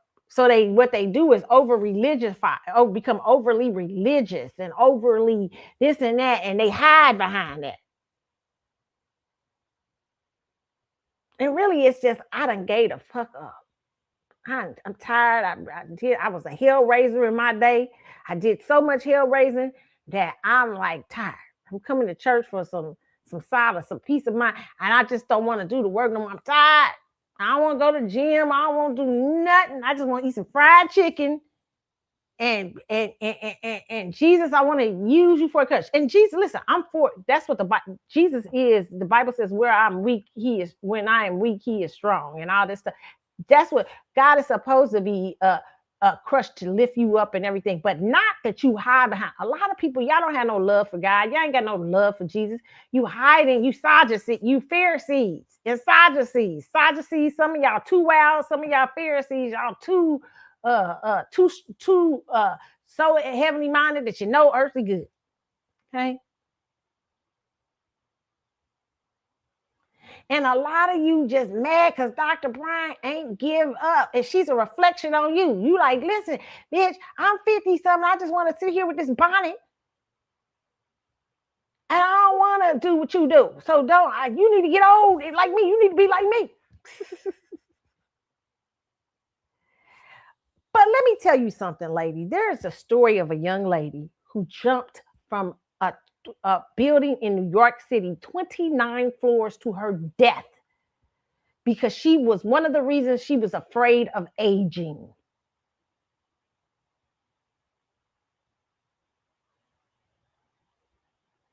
A lot of you women have made the process of aging look like shit to young people. They're scared of it.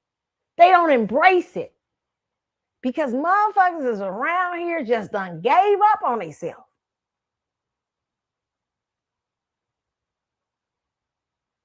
And young people like, is that what I got to look forward to?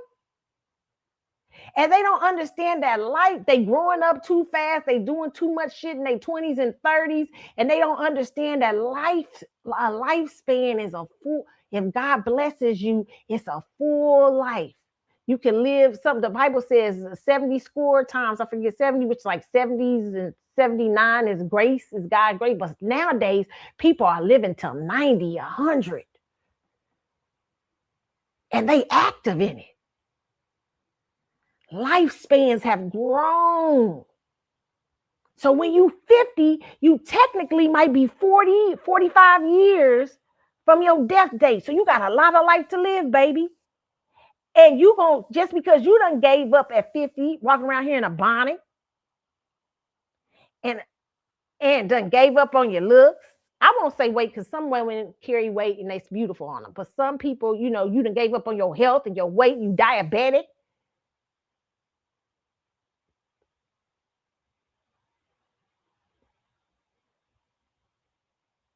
Eating out of snacks in the house and sitting on here talking about Dr. Bryant's ass. I ain't saying you got to be Dr. Bryant, but I'm saying before you come for her, at least have me looking something nice, looking, damn, have on a St. John suit or something on there, a church hat or something looking nice. You on here looking like you can't come for Dr. Bryant.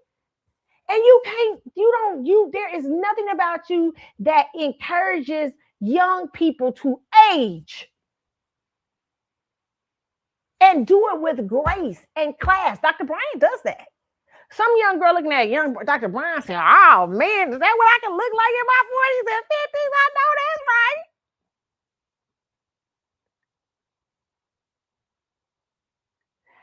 The older women are here to teach the younger women. And part of our teaching, I believe this new Generation X's duty is one of our duties is because we ain't aging like that for some reason. God done blessed us. We ain't looking like old mamas and stuff like that. Something about us. We a very youthful generation.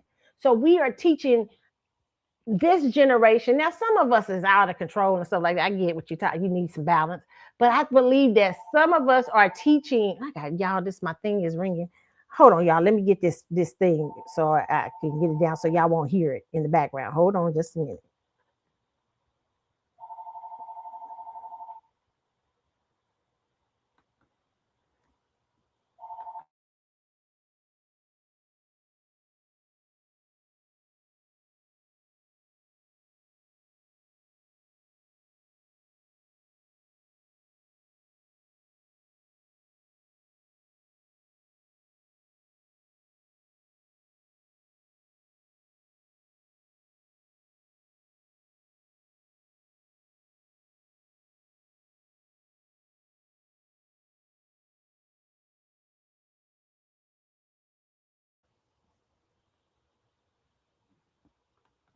Okay, I'm back, you guys. Okay, so there is a story in New York City about I talked about it on here last year about a young lady who was in her 20s. I mean, in her 30s, heading to her 30s, her early 30s, and she was one of the things that she was afraid of was aging. Now, of course, we knew there were other things there too, probably, but that was one of her main things. And listen, It is because she was such a beautiful young lady. She was very smart, I mean, she had so much to live for. And to me, when looking at her, she would have been a beauty. Even at 40 and 50 and 60, she would have been. Listen, there are women today that are showing women that age does not have to. Yes, there are things that come with aging, natural things that come with aging. Your body creaks a little bit more. You might have more, sometimes more health things come. You may have certain things happen, whatever, but you can do it with grace. Keep your sense of youthfulness. Keep your sense of vitality as long as you can, and live it up.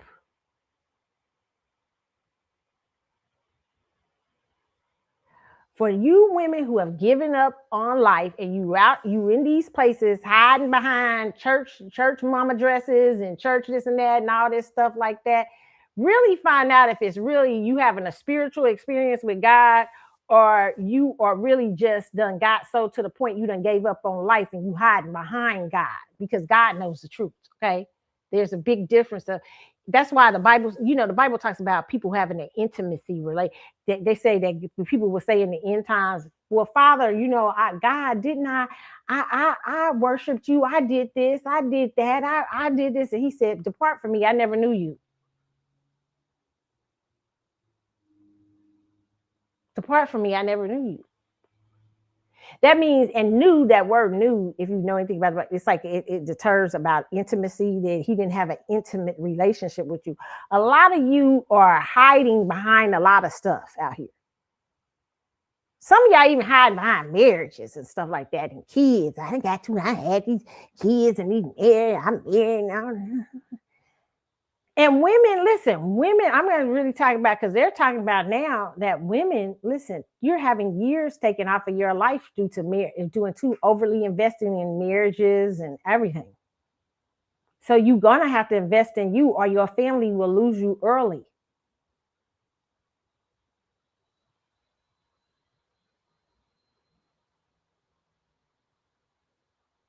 A lot of these women died early because they gave up. Don't be on the internet in a bonnet trying to come for Dr. Brian, okay? You got to come with something else, okay? All right, moving on, y'all. To other, I just mean that you don't give up. Try your best to be the best you can, and really, women, listen. Really determine if you've just given up. Okay, if you just tired. Okay.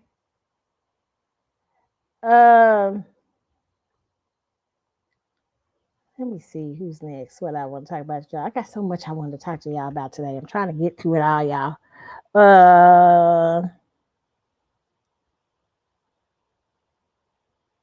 Okay, this I found interesting. Gene Deal calls out Jay-Z and Rock Nation. Let's go to war.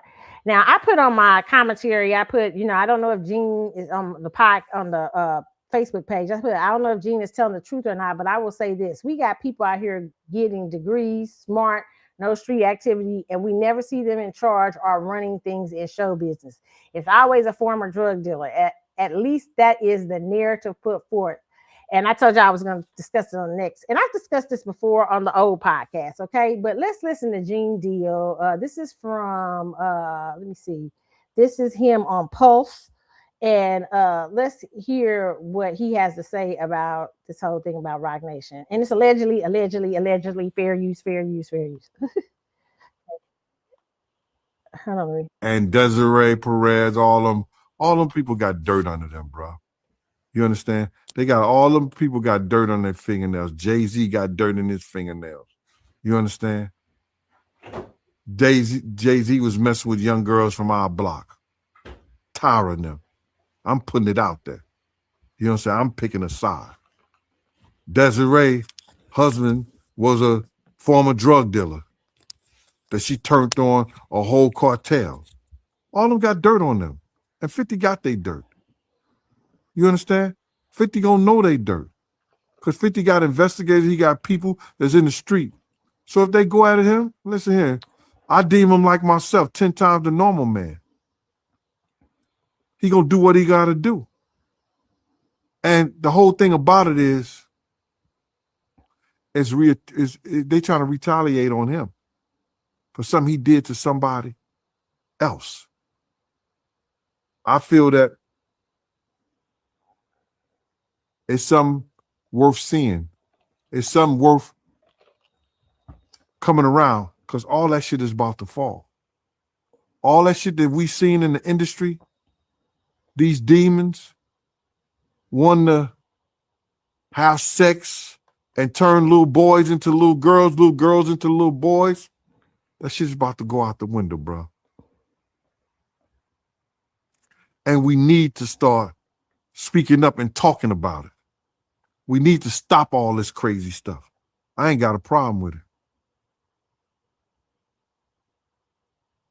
Let's go to war. Now, I don't know if Gene Deal is a disgruntled employee. I don't know. He sat around a lot of the stuff and he watched it happen. I don't know what was going on here. Okay. Listen, and I believe in Hollywood, there is a lot of horrible things that happen. Okay.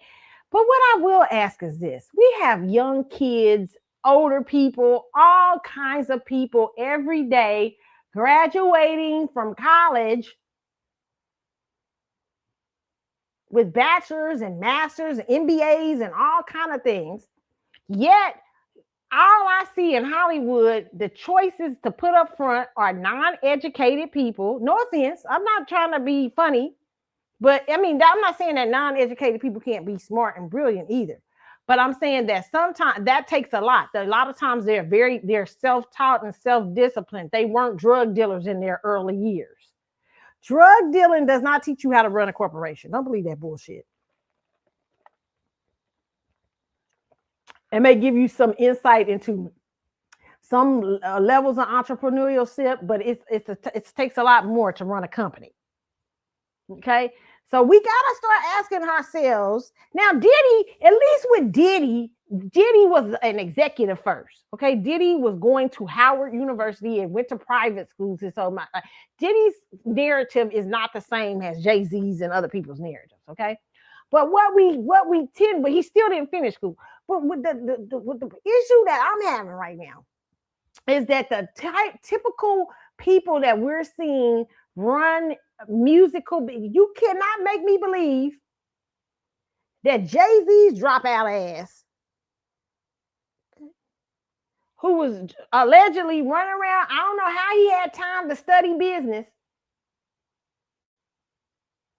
thoroughly, because there are some self-taught people. Wait, stop, hold on. Let me just say this before I say this. There are self-taught people who read business stuff, and there were people like Henry Ford and stuff like that in those days and stuff like that. Self-taught, there are. But Jay-Z's the majority of his fucking life, and Desiree too, all them. How y'all been in the drug dealing business? Was y'all reading business books or something? Was y'all taking a little couple of business classes here and there? How the fuck is y'all running full corporations? Because they not. They literally the Lady Eloise's of these companies, in my personal opinion. My personal opinion. Okay. How are these? And this is not a good look. We keep seeing this. And then they have all kind of trash behind them. They go former. Not that you can't have trash behind you and graduate from college. I'm not saying that. I'm not trying to be elitist, but at least then we try to teach our kids to get an education. Even though sometimes I be like, I'm not so sure. But we try to teach our kids to get an education, get themselves together, have some form of discipline. These motherfuckers is all up in the camera, all up in television and stuff, promoting the exact opposite.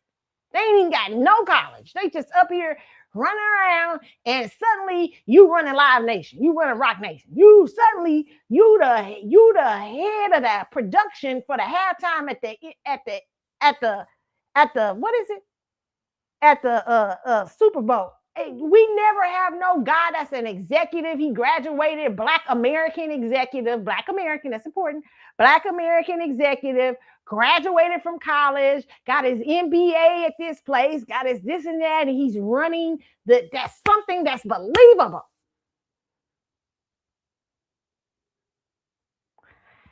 Why do y'all keep putting horrible people in position in Hollywood? then take them down. We already know Jay-Z probably gonna be next. We already know.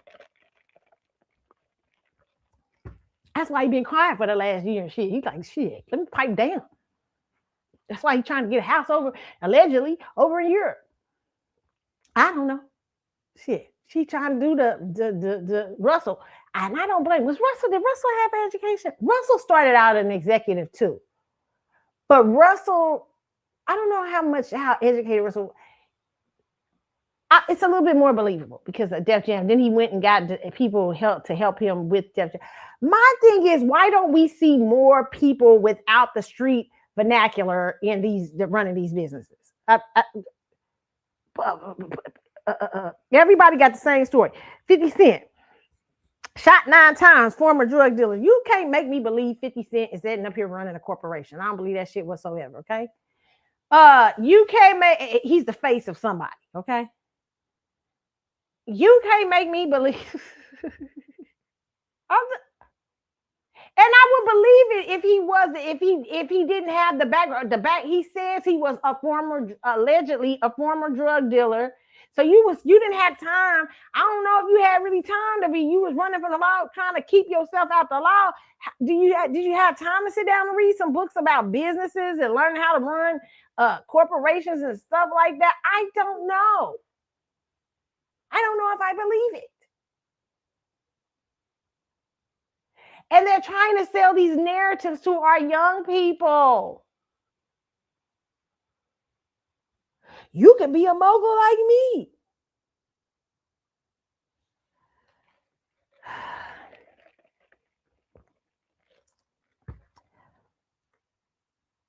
Then they're always getting taken down. We always seeing them drug out before the public. They sure know how to pick them. Even Tyler Perry. Tyler Perry got a whole fucking studio. Did Tyler Perry go to school for anything? Spike Lee went to school for directing, didn't he? No, I'm not trying to knock him or nothing like that, but this is what we used to have. That would be on First Street. I could understand a little bit more if Tyler Perry was running the studio. He went to Morehouse. I'd be like, okay. I'm not saying that Tyler isn't smart enough, but I'm just wondering, like, what are we doing here? What are we starting to show? We're not sure. We're not having a balance of people, and then we're talking about these people in the end, how horrible they are.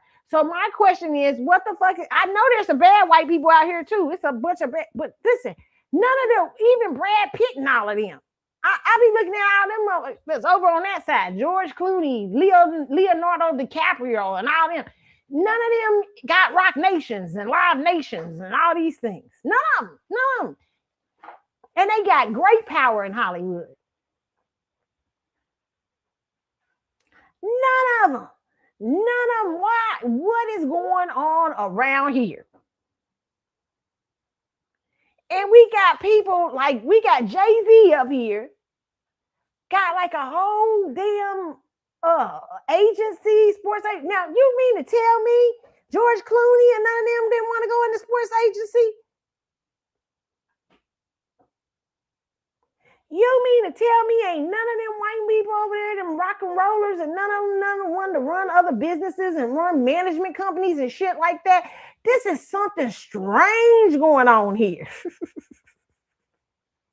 And what I think is strange is happening is that we have become, not that you can come up with the extraordinary idea, but what I really believe in is that we are the face of white capital. In white liberal capitalism in America, they are picking these guys.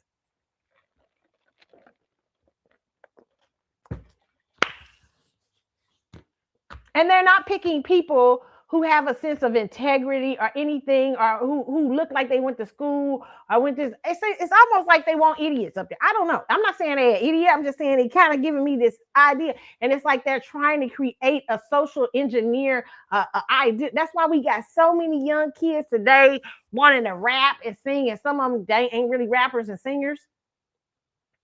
Because they think that's an easy life, because they make it look like it's easy. They make it look like you can be uneducated, or you can be. It's hard for people with education to run corporations. Well, what they gonna all they would say is, well, I just hire people with the college degrees and stuff. And that's what Ford did. Ford did that years ago, okay? But I don't believe you. Because all y'all stories are ended up the same way. You ended up crashing out in the end with bad deals, bad people behind you. You end up being criminals, a lot of you. So I am starting to think they're picking certain people. And they're not putting people up front that encourages our children to be educated, smart, brilliant. I'm not saying everybody got to go to college, but I'm saying they don't even have a sense of self-discipline. These motherfuckers just actually come out and just be saying anything. They just be saying like they be just saying stuff like, well, gee, I'm running my own course. It don't even make no sense. Because you dropped that, you ain't even got no, let me get this straight. You got a GED. You ain't even got no GED. Okay, you just dropped out. Okay, so you're already making unwise decisions. You just dropped out of school. You didn't go straight for a business. Like, you wasn't a young 15-year-old brilliant guy who just dropped into business, or, what I'm saying. But instead, you went to the streets. So I had to go hustle in the streets. I had to become a drug dealer. So you went to the drug dealer streets to raise money, because this is all they stories, raise money for your album sales and to get an album on the market. And Jay-Z's is quite different, because Jay-Z did have an executive behind him, a guy who went to school, which was Dame. I think it was Dame. What's Dame Dash's background? Dame Dash was more the business guy. I don't know if Dame went to school, but Dame never claimed to be a rapper. Dame mostly had the business. He handled the business side of Jay-Z. Now, I'm not mad at Jay-Z if he moved on because he wanted to grow bigger and stuff like that. But it's just unbelievable that a Negro that spent, and I'm just saying all of y'all, I'm not just talking about Jay-Z, I'm talking about all these fucking stories that people don't get. We don't know what we don't know what high school you done graduated from. We don't know nothing. You went from drug dealing to owning a corporation.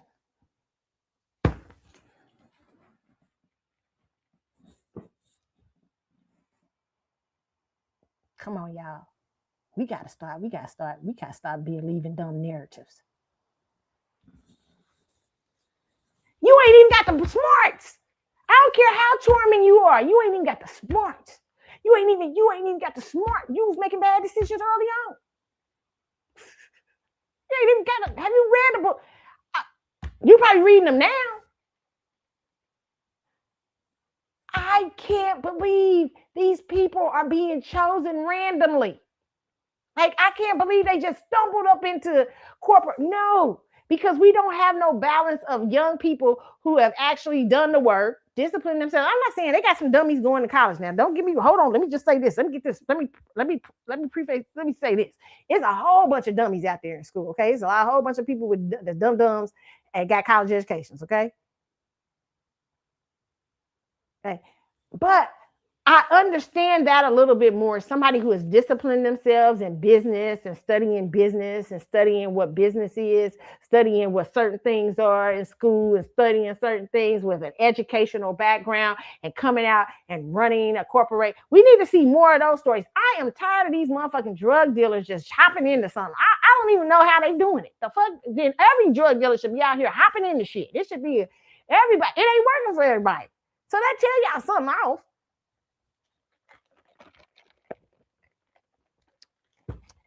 And the Perez girl, I mean, she was wait a minute, how the hell? Okay, listen to this. Okay, if this story is true, what y'all saying about this Perez girl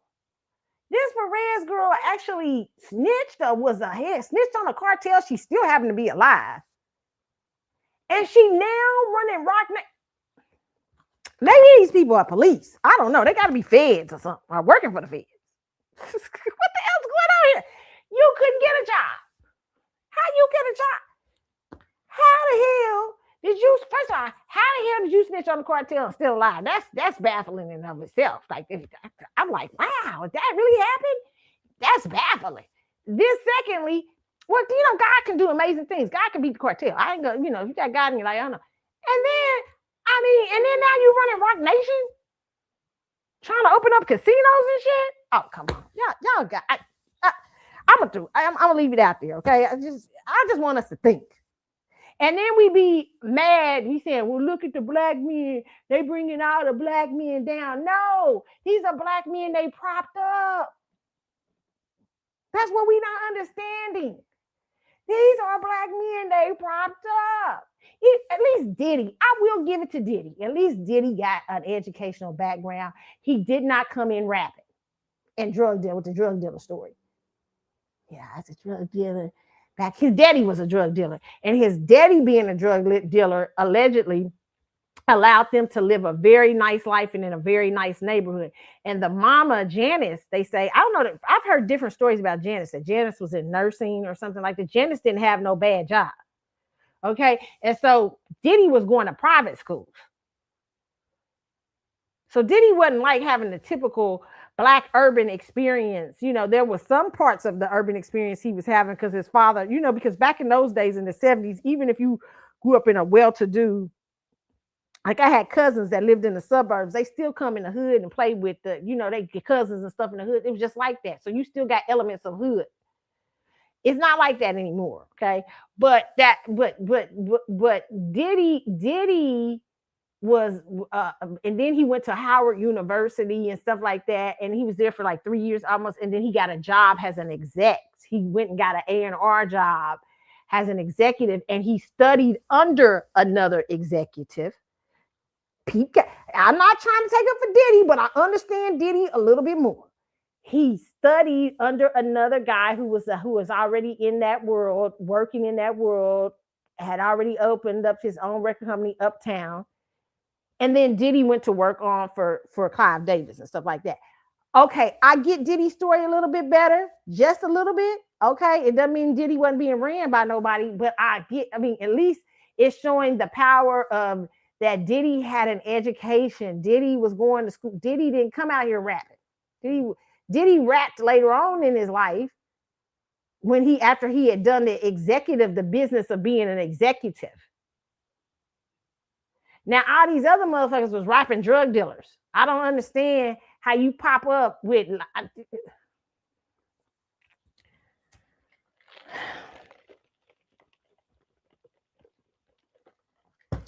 I'm going on. I can't move on. I'm spending too much time on it. We just got to think. Okay, we got to start demanding what is going on in Hollywood. Y'all don't got no executive, and now I don't want you to put. But at least make it believable. And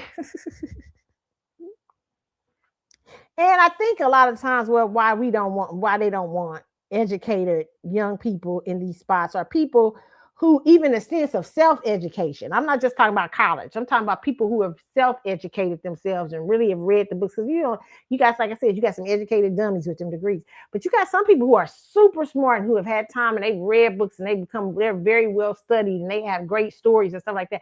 The reason why you don't have people like that in certain people in these executive spots and stuff, and I'm not saying those people can't be trifling and down written too. Okay, but I'm just saying that the reason why that I think they're able to control more those type of people, and they're also very afraid of what an educated Black person looks like. Self-educated, college educated, whatever, who have taken their education seriously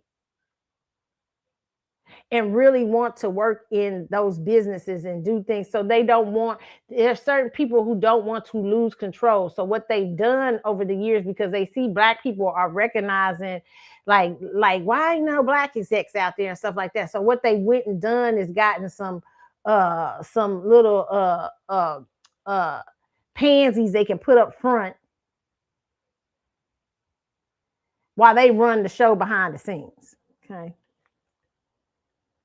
And they got all kind, and they know these people aren't that great. They might know that they doing all kind of shady dirt and shit like that. And meanwhile, you sitting up here in the business trying to get your ass a job. You clean. You ain't being no drug dealer. You ain't fucking no young girls and all that stuff. You can't get no job because you too clean. What kind of bullshit is that? It's crazy. Yeah, systems like that can't last. Okay. Moving on. Okay, to other story here.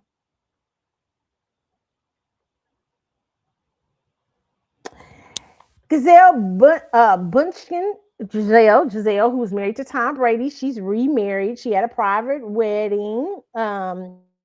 She said Joe Kim Valent said it felt natural. Sources say, okay, the newly married couple working their first baby together in February. Giselle Bunchkin and Joakim Valen wedding in Surfside, Florida on December 13th was very small and intimate, and insiders told people the model decided to wear jiu-jitsu instructor for personal reasons, and her to wear the jiu-jitsu instructor for personal reasons and for her family, the source said. Bunchkin and Valentine were linked in June 2023 and welcomed baby boy together in 2025. A source tells people that the Brazil fashion models, this is from People magazine, nuptials with the Valent in Surfside, Florida on December 3rd was very small and intimate, exactly the way they wanted. Giselle didn't feel the need to share the wedding with anyone outside of her family unit, the insider says. It just reflected where she is in her life right now. The couple wed at their home in a small ceremony. Okay. The source also tells people after the baby boy was born, it felt natural to get married. It wasn't about outside pressure or expectations. It was something she wanted for personal reasons and for her family. She's very, very happy. Okay. Giselle, who is a Cancer sun, a Scorpio moon, where you can see elements of Scorpio very strongly in her life. Scorpio moons are very Scorpionish, and a Capricorn ascendant. Okay. She had more money power than Tom Brady. I mean, you know, a lot of people thought Giselle cheated with this guy. I don't think what she said. She may have had. I don't know. He was around shortly after her and Tom Brady broke up. Okay. She said that they became friends and he helped her through an emotional time and shit like that. Okay. Okay. You know, I don't know. You know, sometimes if people don't have no affairs, for real, okay, they may just have, like, it may be somebody on the cross, like you can cross over into, you know what I'm saying? Like you already know they there. You ain't having no affair with them, but you know they there. You know they out there. They out there like waiting. Because he's Brazilian too. He out there waiting. She know he there, and as soon as her and Tom said he wasn't gonna retire, and she was like she already knew where she was going. Okay. Let me just say this, okay? Giselle, first of all, I don't know.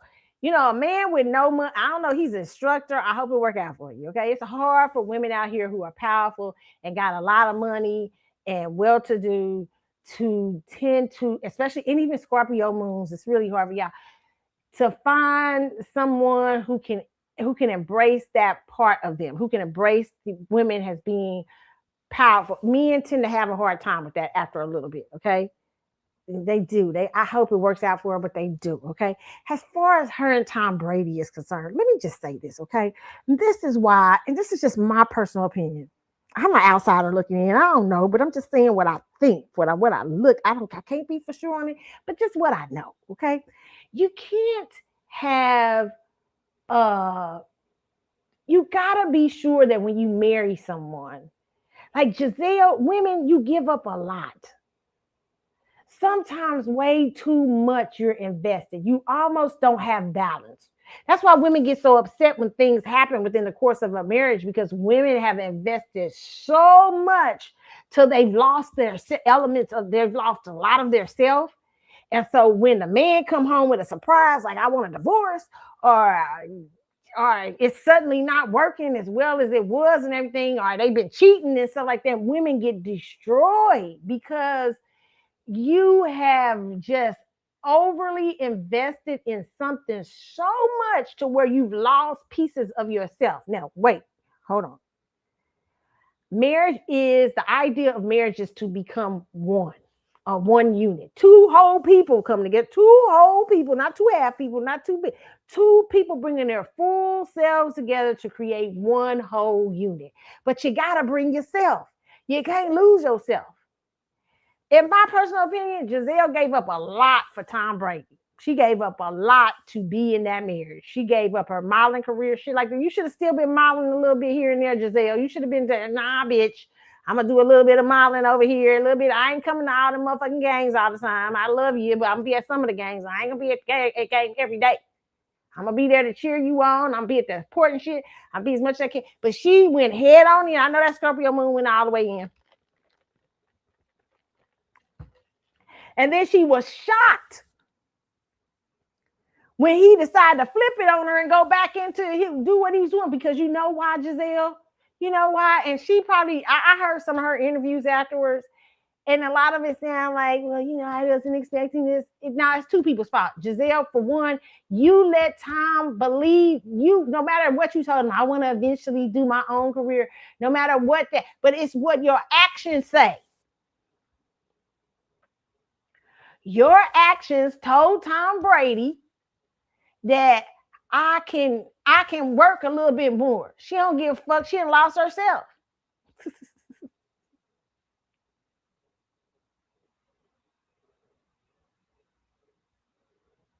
That's what you did. You invested in that. You were overly invested in that. When you saw Tom wasn't making no room from the get-go, you should have been like, wait a minute now. I'm a model too. Hold up. I got shit I got to do too. Very few relationships, even Denzel and Pauletta, even though Pauletta gave up a lot to be a wife and mother to, but she was still working here and there. You can't give up your fucking whole self and then expect this man to be like, he's a competitor. You know he's a competitor. You know he liked to compete. You know that's what you probably liked about him. And you can't be shocked when he flipped it on you because you done showed him with your actions, even though your mouth been saying something, but your actions been showing him like, I can do this another year. I cannot retire. She's so used to being here with the kids and stuff like that. Like perhaps had he seen you be like, Giselle, is she really getting busy, getting ready to do what she's supposed to be doing? She out here, she been modeling a little bit here and there and everything like that, and stuff. Maybe I do need to take stuff.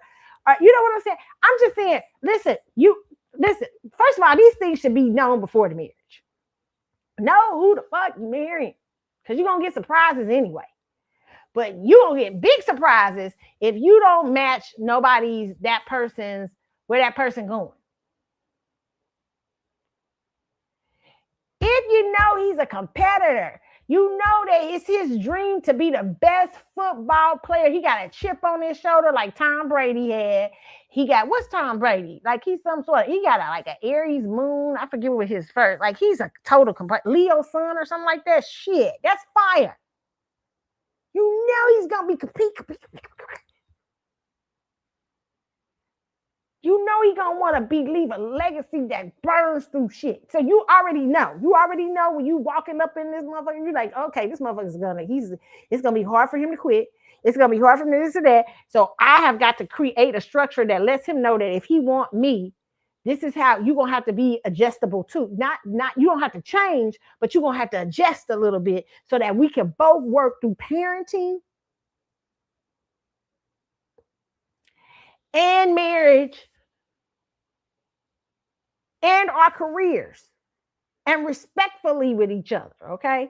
But most women won't do that. They will give everything and then be shocked when the person don't pay no attention to you. It's like when I was young, I had this relationship, okay? And one of the reasons why, as I got older, I was in and out this relationship in my young years, okay?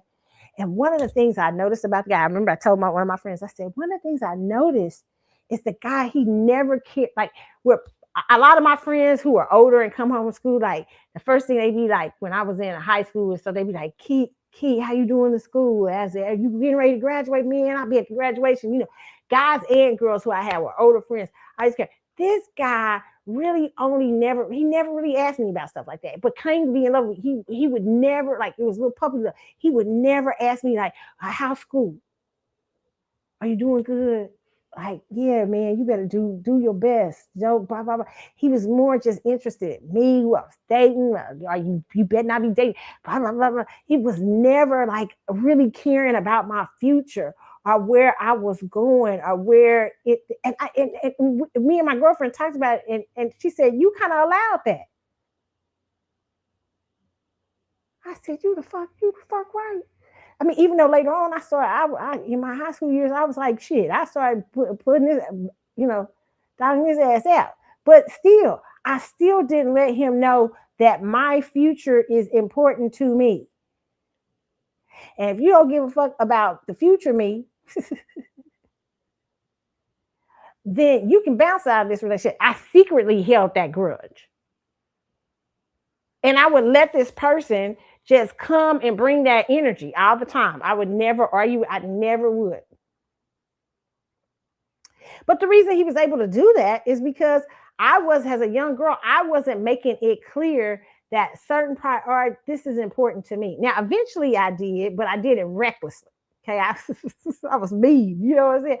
But, and I didn't have to be so mean, but I was mean eventually, you know what I'm saying? But, and the reason why I was mean about it, actually, typical Scorpio fashion, okay, as a young girl. But the reason I was mean about it was because I was holding the grudge that the fuck, you don't give a fuck about what I'm doing in school. You don't see if I'm, only thing you think about is me moving to where you are after I graduate and blah, blah, blah, blah, blah. The fuck, how you gonna help me? What you gonna do?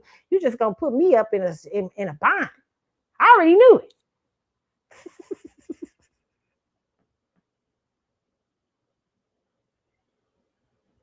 Right? So, but I should have set the standard. That's not up to him. And this, I tell why I'm using Giselle today, young ladies, so you don't be Giselle Bunchkin. Okay.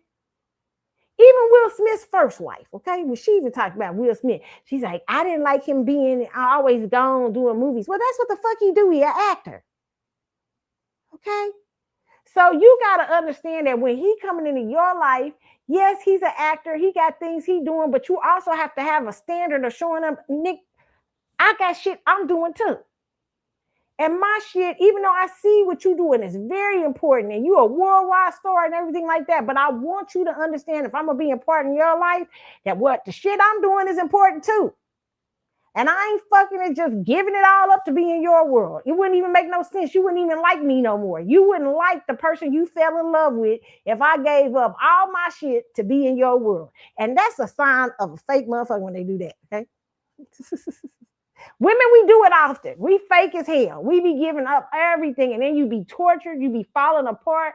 By the time the kids be driving you crazy, everybody. And that's why this next story is so important. Let me pull it up. I gotta pull this next story up. Hold on, y'all. We almost to the end, but let's see. Gotta pull this story up because I felt like women should hear this.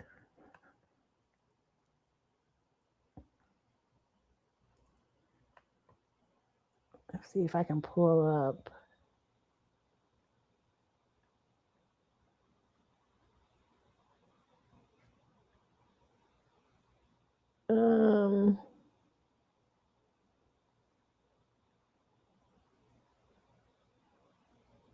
Let's see. Do I have it? I don't know if I have it, you guys. I gotta see if I have it up.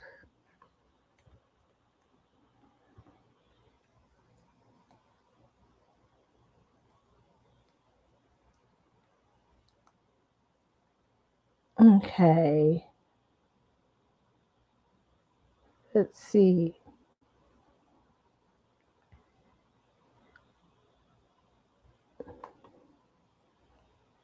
I'm gonna try to show you guys the story that was on this week about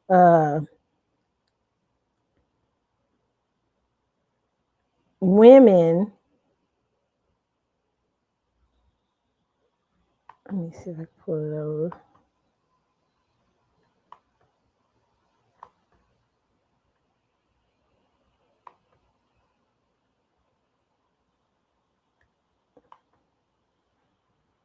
Okay, y'all. It's gonna be just a minute, a little dead air, but I'm pulling it up. Hopefully I can find the story.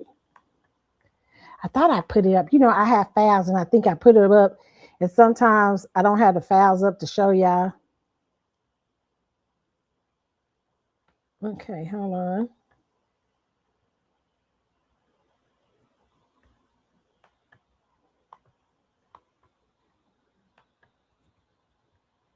Okay, I think we.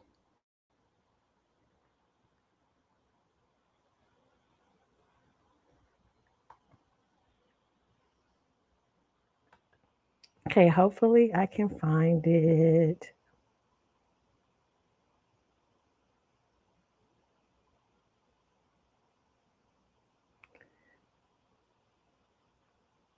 Okay. Maybe not. I don't know. I can't find the clip, but but I did find a clip that I do want to share. Hold on. Um,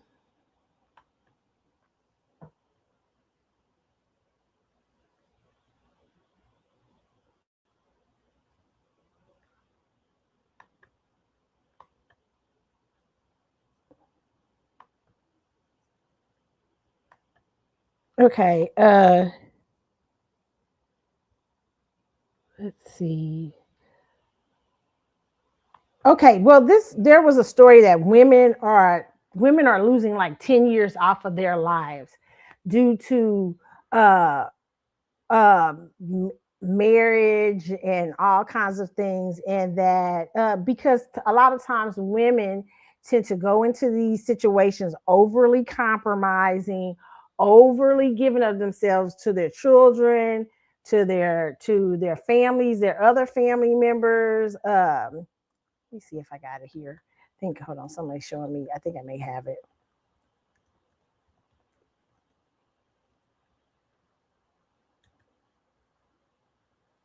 I'm gonna see if I can see. Yeah, but they tend to give to they're overly given to their children, um, and everything. So I'm gonna show you, see if we can find this article.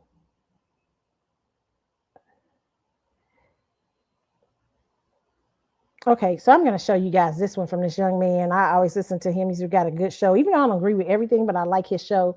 His name is The Public Offender. So he's showing this. Let me show you, and he's really good to listen to.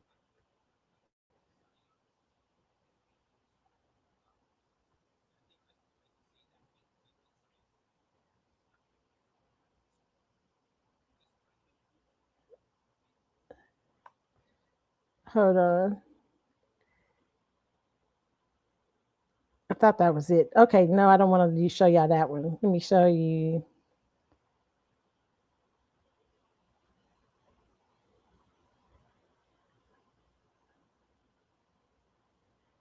Um,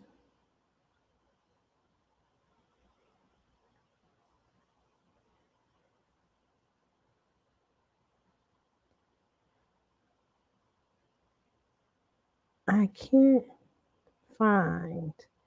I'm trying to find it, y'all, but I can't find it. Okay, I think I found, because I really wanted y'all to hear this, but um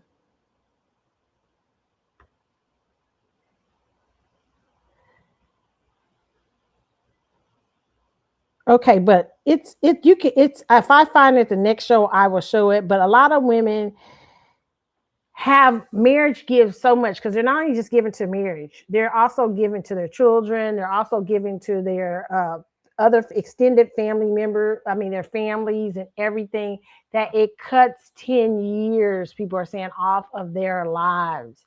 Women are dying because they are far too invested in people pleasing and being in relationships that compromises their well-beings and who they are, that they, and that doesn't mean you do adjust in things in marriages, I'm not saying that, but that compromises everything who they are, that they end up shaving off their life forces. Okay, so that's why I try to show on here, tell on here, it is important, okay, to understand who you are and not invest overly so much, even like that Giselle Bunchkin thing. That's what she did. And then she got fucking tired. She just said, okay, it's over with. And she had she had somebody over there on the side waiting. Okay. So that's just my personal opinion. Okay. Even if she said it wasn't over here, he was still over there waiting. Okay. That's just my personal opinion. All right. And so now, in this other story, I want to show y'all too. Okay. Let's see where we at.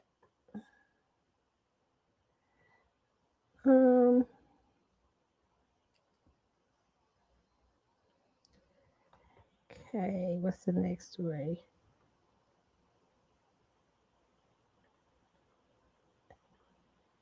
Okay, TJ and Amy back in the news. Congratulations to one of our favorite couples to talk about on here. TJ Holmes and Amy Robach step out for rare corporate appearance alongside their blended family. Look, everybody's getting along. Everybody's getting along. Look at this. So you can sometimes have happy endings, you know. Switching out partners and shit. I don't know. It ain't my business. All right, okay. What it says from People Magazine. It says TJ Holmes, Amy and Robach enjoyed an evening out with family. The former Good Morning Acres stepped out together at the 2025 Jingle Ball alongside their daughters for a special evening. The couple announced their engagement in October. TJ Holmes and Amy. Now, I already told Amy what I think TJ got. Now, she done spent a good 3 years of it. It's probably 12 more years. 12 more years of, fake loyalty. I think he have a 15-year cycle. That's my personal opinion. I don't know. Let's say the former Good Morning America anchors made a rare corporate appearance with their blended family at the 2025 ball. Holmes, 48, posts alongside his daughter, 12, whom he shares with his ex-wife, Marley Figbig, while Robach, 52, smiled next to her daughters, Annalise, 19, and Ava, 22, whom she shares with her ex-husband, Andrew Shue. The newly engaged couple and their children were all smiles as they passed together on the red carpet. Holmes wore an all-black outfit under his brown suit jacket, while Robach opted for a brown spaghetti strap lingerie-style dress. And they showed the kids. In addition to his youngest daughter, Holmes shares a daughter, Brianna, and son, Jaden, with his first wife, Amy Pearson. Okay. In December 2024, Sabine and Annalise attended the iHeartRadio Jingle Ball in New York City with the couple, making a first family familiar crew. Okay. They said we had to have a discussion with our kids before we walked out on the red carpet, Holmes shared, adding that they didn't have to do it at all if they didn't want to, but they just kept pushing. He continued, there was no small thing. There was no small thing, and a discussion had to be had ahead of time. Even so, I was still a little nervous about it, Holmes admitted, but Sabine gave me the thumbs up. Okay. Thumbs up on the okay. Robach acknowledged that it was the first time the pair together brought their daughters with them on the red carpet. Obviously, it's only been a year since the two of us were on the red carpet. So for us going on the red carpet with one of our daughters, a piece all together, the four of us standing together, that was a decision, she said. We talked to our daughters about it and everybody was okay with it. Okay, everybody is maturing about it, okay? It says she shared, and so we went for it. Holmes and Robach seem even more nervous about making their corporate debut with their daughters. Okay, so and yes, it's a Holmes and Phil. Let me just say they filed divorce in December 2022 after his relationship with Robach was made public. A divorce was finalized in October, and then they put here. Robach said the couple's relationship with their children was evolving.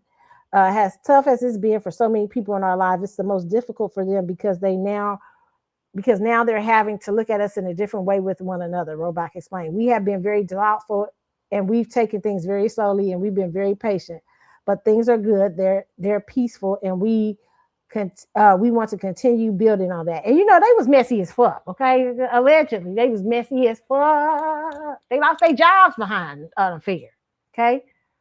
They really did. They lost their jobs and then they went on. I'm gonna shout out to them though for one thing. They went on that podcast and they told the messy parts of even their relationship. You know what I'm saying? So listen, give love a shot. Sometimes love happens in the strangest of places. Oh shit, we ain't gonna be out here. I see y'all twin flames and shit, shows and shit. Everybody, if you got it might be your twin flame. I don't know. Listen, sometimes people, listen, let me just say this, okay?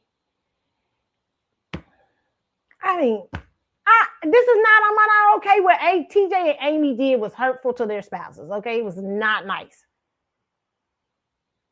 But but here's the thing about that. I think they two spouses are together. They found each other. In the midst of all that, they found probably everybody found true love and all this. It's crazy as hell, but they all found true love. Okay, sometimes horrible things will bring you true love. I'm not encouraging people to do this shit. Okay, I'm just saying sometimes things work out strangely. Okay, that's shit. Not that they haven't paid the price. They paid the ultimate. They lost their job. Now, do I believe TJ and Amy gonna be back on TV? Hell yeah. Okay, probably have a little show together. I can believe that shit. I can see that shit happening.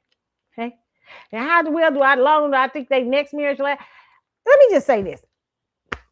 Amy Robach, at the time, allegedly, was going through, she had just got through with cancer in her life. What she had, I forget, she had some sort of cancer.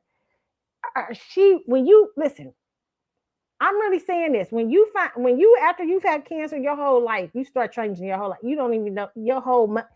It's so you have come to some solid things, and it's almost a selfish time, because what you realize is like cancer comes to your door to make you realize, like, have you been like people pleasing? And people pleasing to the point that you're only doing it to make yourself look good, or to make, you know what I'm saying? And then when that happens, then you become an extreme different kind of selfish, because you realize, like, I've been doing all this stuff to make everybody look good and I'm about to kill myself. And so you start to be almost kind of reckless in your thoughts, because suddenly everything and everybody is on the cutting block. And I think I try to give Amy grace, because I think that's where Amy was at. And there was somebody like TJ who seemed like he was a hoe. I mean, because, there was rumors. But he come along, and sometimes, affairs ain't right. They are not. It's not right. It's wrong. It's wrong. It's wrong. It's wrong. Okay? But, I mean, she might got some sort of healing in that. Vitamin D. I don't know shit. I'm good. Listen here. And it's so much healing that she didn't give a damn. She just said, I'll be reckless. I'm going to get my job. I done been through all that I can be through. I done been through enough. I don't want this man. I don't want this. I don't want that. I want this right here. This makes me feel good right now. Okay. And I think she's paid the price for that. And I think she's kind of worked through it in her head. Now, I hope she understands. I mean, I hope TJ's changed. But I also hope she has a balance for what TJ is. But like I said, there are some women, I tell you this, there are some women and some men who love a person so much. Like they got like TJ and Amy give me this too. And I say only one other woman I've seen like this, who her eyes just give me this all day. And that's Brody from Shane and Brody, from Brody, the girl who does the sex stuff, talks and everything. I mean, it's some women who just give me that. I know you might be a ride through hell. And it's some men that feel this way too. I know you might be a risk and a ride through hell, but it's long, even if I just got it for a little bit, even if it's for just a little bit, it was worth it. That's how I feel like Amy feels about TJ. That I don't give a fuck. Okay, you know what I'm saying? This shit has turned my life around. Whatever D was giving out, okay? It's changed my life. I've wrecked my family up. I've done everything. I've lost my job. But you know what? I don't care. Okay? Even if it's just for 10 years, I will take it. Because of the infusion of life he gives me. Wow.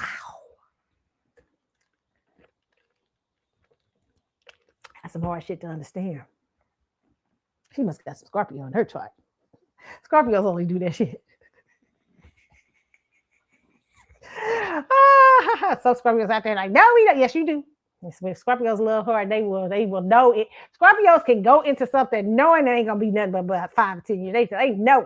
Scorpios go in and look dead at look dead at a motherfucker. No, he a player. No, he ain't shit. And the men too. Men too. The men Scorpios do too. They will go into it if they ain't players. Go into it and know it. But they'll be like, you know what? I'm gonna ride this wave with the devil as long as I can. They'll know he's the devil. He's the devil. But right now he's acting like an angel. Now I know this is gonna end devilish because I see it, Playboy. I see it. But damn, does he make me feel alive and transformation. And that's all you got to do for Scorpios. Scorpios be like, bitch, I'm here. And then when they tired, you've done your transformative gig and you've done all you can, and Scorpio, like, what did they say? Did they say Lisa Bonet? I always look at Lisa Bonet and Lenny Kravitz because, you know, that's that Gemini. Geminis tend to do that with Scorpios. They, you know, that in Aquariuses. Okay, they tend, specifically gems, because gems have this thing that with Scorpios love, their infusion for life, their airy qualities and stuff like that. I mean, yeah, and Scorpios are roll with it. They know the motherfuckers is a crapshoot on a Saturday night, like a crapshoot on a Saturday night when you got your last $50 in Vegas and you ain't got no money to get home. They know the Geminis is that, but it is something lively about them that they will deal. That's why Lisa Bonet. That's what happened with Lisa Bonet, and she had a beautiful love child out of it. But she knew that motherfucker was a crapshoot. She was pissed at that too. That motherfucker was pissed. Because she didn't want it, she wasn't ready for it to be over yet. And that's why she done held him in that leer. He don't understand. He been in a Scorpio leer for years. That's why he can't remarry. She done held him, even though she remarried and divorced in that time. But she done kept his ass up in that leer. Because that's that motherfucker. She liked that motherfucker. She was mad that motherfucker filed for divorce. Because he was a playboy. I bet she was pissed as hell. Because Scorpio, she loved that deep. Whatever, and probably, I don't know if she loved this deep at the afterwards. Even though the Leo was fine, and what's his name? He left too, but she didn't see. I don't know. I'm not seeing her as much, but I don't know how she responded to that. That's interesting. I would like to hear one day how she's responding to the Leo. But I think she already understood what it was. It's like I said, Scorpios will play crapshoot games, but she responded to him much better than she did Lenny. I think they put a note out together, like saying, you know, they love each other and care for each other. That's the Scorpio responding well. She did not respond well to, I don't think, to Lenny. Remember, she was on Arsenio. Arsenio was like, "Do you talk to me?" She was like, "No." She was like, "Bitch, I ready to burn that motherfucker out there." Because that's what Geminis would make a Scorpio burn her fucking house. They would make a Scorpio act a fucking fool. So that's why Lenny did that for Lisa. Lisa Bonet did not like that airy shit. So she just trapped that motherfucker for years. He just is walking around like a nomad. I do believe she trapped her. When he was on one show and he said told him to cut his dreads and stuff, I said, "Oh, this motherfucker still got influence. She's still running that motherfucker."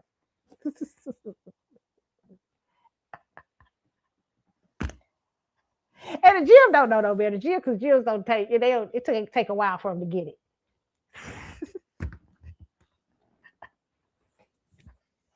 Scorpios are a powerful sign.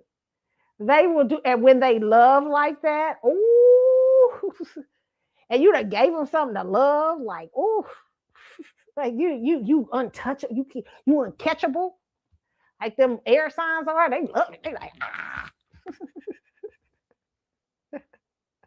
That shit is fun. That shit is funny. So that's what I say. He was a crapshoot, and she knew it. That's what Amy know. Amy loving like a Scorpio. It's a crapshoot. I know it's a crapshoot. I know this shit's a crapshoot. I know it is. I wrecked up all my shit for it. But this is how love, reckless love, like Beyonce, dangerously in love. Because why? Only a Scorpio moon would make dangerously in love. I'm dangerously in love with you. Beyonce, dangerously in love ass. Okay. Jay-Z, don't get it twisted, though, Sage. Okay. She letting you fuck with her for a little bit. But when them Scorpio moons done had enough, the cutoff is drastic and fast. Like one day she'll be walking around holding hands with Jay-Z, and then she'll realize the next day, like Giselle, she'll realize this motherfucker taking me for granted. And will be at the divorce. This is how fast it happened. She'll be at the place to file for divorce, and the next day walking around with somebody different. No, Beyonce's a savage. She's a Scorpio moon. I'm trying to tell y'all, they more savage than the suns. Protect yourself. Jay-Z, watch out. I see her walking around, but she got one thing I noticed something. Beyonce's always risque dresser. She's always a risque dresser. Beyonce's always been that. That ain't nothing new for Beyonce, okay? Nothing. Beyonce's a Scorpio. All Scorpios like sex to be sexy, okay? In some element. Even Lisa Bonet, covered up in all that black, she still got elements of smoldering, just giving you sex appeal somewhere, okay? But Beyonce's ass at that racetrack, I saw that motherfucker at that racetrack, and the way she looked, it was just, I was like, the countdown might be on. Jay-Z, you better be good. You better be good, because she's looking like a Scorpio moon getting restless.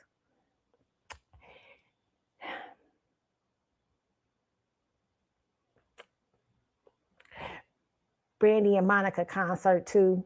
Mm-hmm.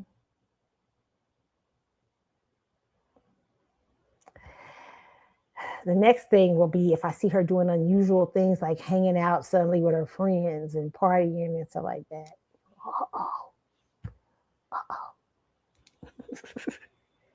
And you can best believe, Jay-Z.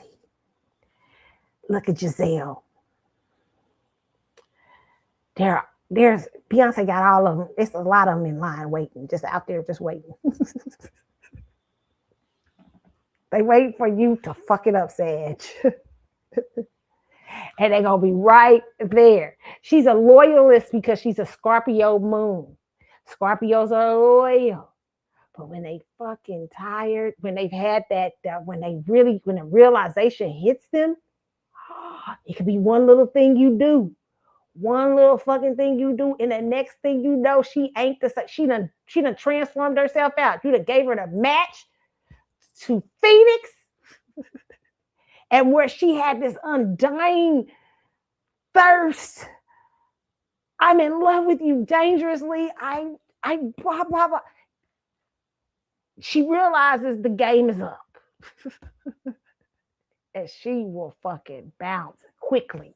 And it will be savagely, okay? Scorpio moons are savage.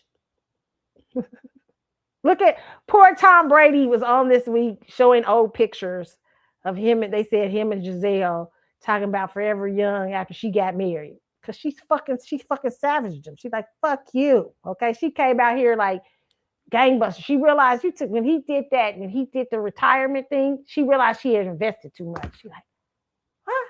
Wait a minute. Like Scorpios often do. Oh my God. Hold up. He's being the same. But I don't like about her, she didn't take accountability for herself, right? But that's what she realized. And she's like, I'm bouncing. And it was savage. She was with somebody very soon afterwards. And now she married, then she got pregnant. Oh, damn. And then Scorpio moons. Scorpio moons who are females. And then she's now married. Had Tom's over there with pictures talking about, we used to look like this. JC, don't let that be you. Because I saw something different with that racetrack outfit. It was something different going on. And I saw the way she was coming over there looking at different people. Them eyes was honey. She had them smoldering Beyonce eyes. Uh-oh. Watch your back.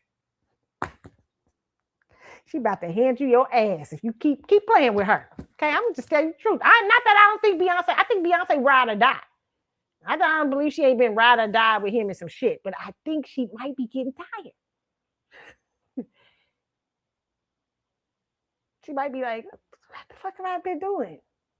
Like I could did this shit with my daddy. Do you know how Beyonce could bounce how much power? Let me just tell you, she's a loyalist. That's the only reason that Scorpio moon makes her a loyalist to a point. Okay, I'm not saying I got funny feelings about Beyonce, but I'm gonna be on her side on this one.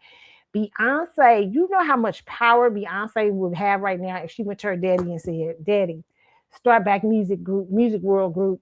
You managing me. I'm gonna do a Destiny Child's tour. I'm divorcing Jay-Z. You're my new manager again. You'll work with Live Nation." You know how to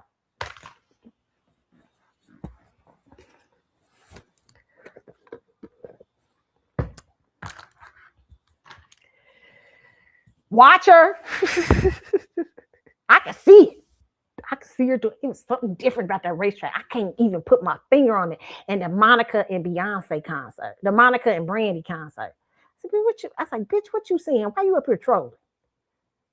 You trolling motherfuckers. What you doing right here? And then you made that motherfucker come to that concert. What is you doing? Okay. Scorpio moons ain't telling you they shit.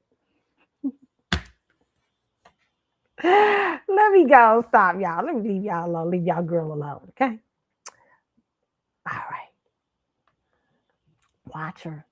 That's what TJ and Amy on. Amy, the Scorpios will love to a point. Back to my original thing. They will love so much and they will know you a crapshoot. Most Scorpios know you ain't shit when they meet you. Most of them know that even if they ignore it, they ignoring it because they like, I'm gonna take this crapshoot. Because you know what? I feel a soul merge. I feel like they're my soulmate.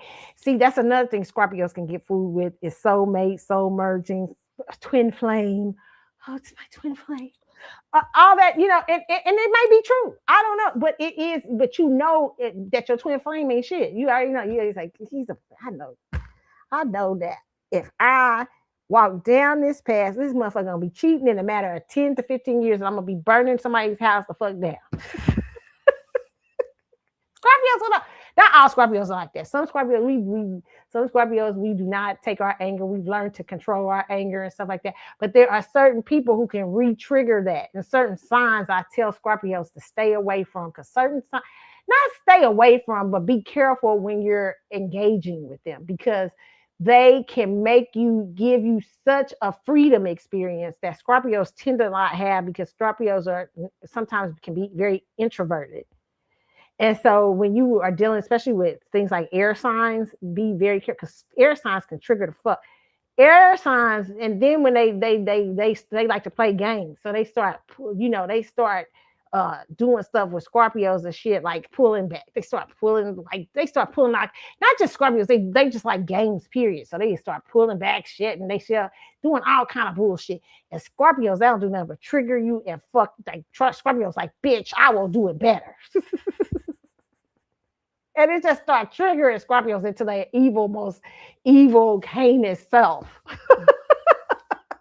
And then if they find out in between that somebody fucking around on them and you gave them a freedom experience, they gonna kick you. That's why I say Beyonce, y'all, when y'all hear that song, Ring the Alarm, that's really who Beyonce is. That's her. She's more Scorpio moon, and she has a Lilith in Scorpio, a true Lilith in Scorpio. So when people love like her, she loves Jay-Z, okay? But if he fuck it up for her, she is that girl who's ring the alarm. I'd be damned if I see another chick on your arm. You have to calm her the fuck down. You're gonna have to. She will do some wild stuff. Okay, so that's why I say with TJ and Amy, we were talking about that. I said Amy must have some Scorpio on her chart.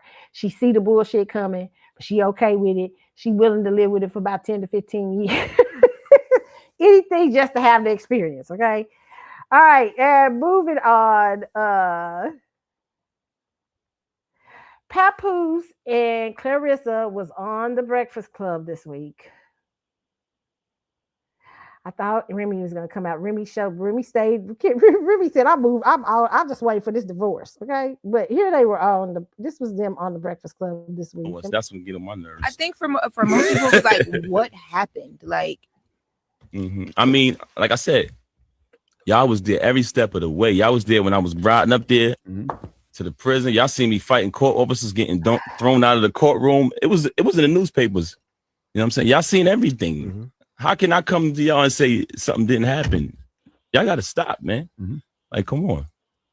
So I think during that time, I know for myself, I just wanted y'all to fix it because I've known y'all so long, and not fix the relationship, just the friendship, the parenting, just fix that part. That was the most important thing, right?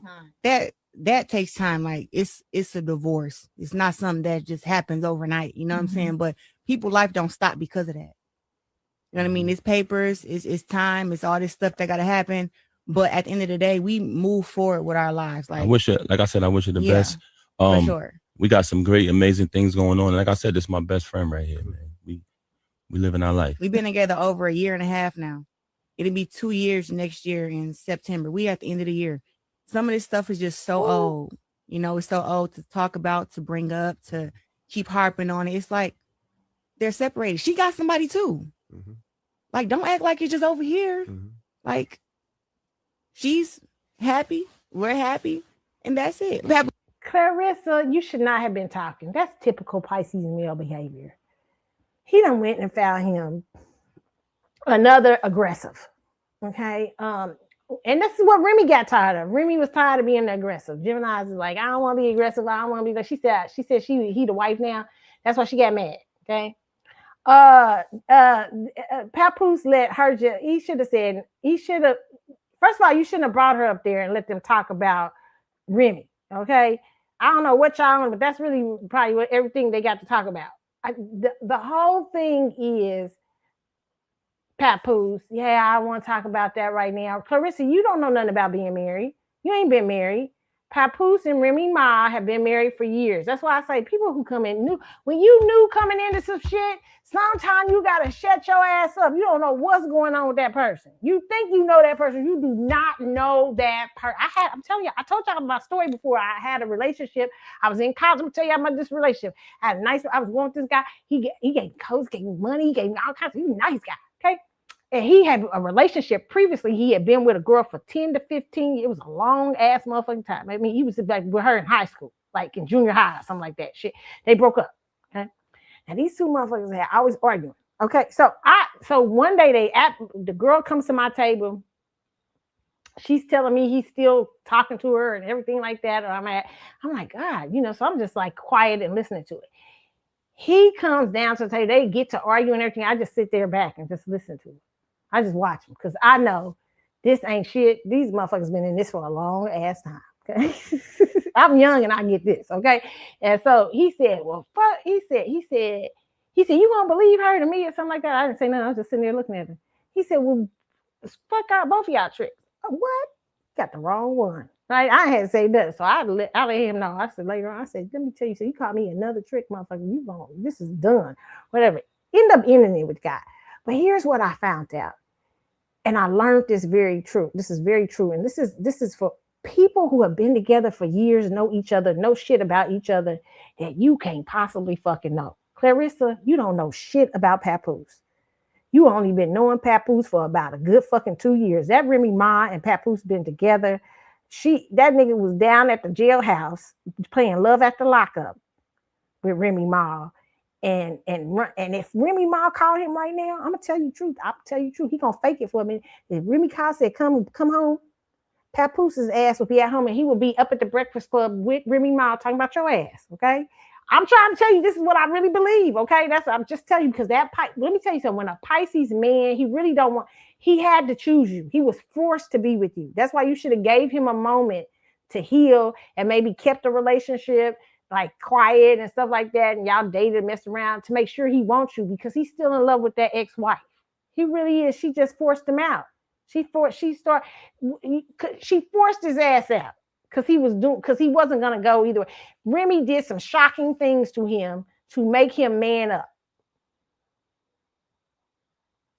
And now he still don't want to man up.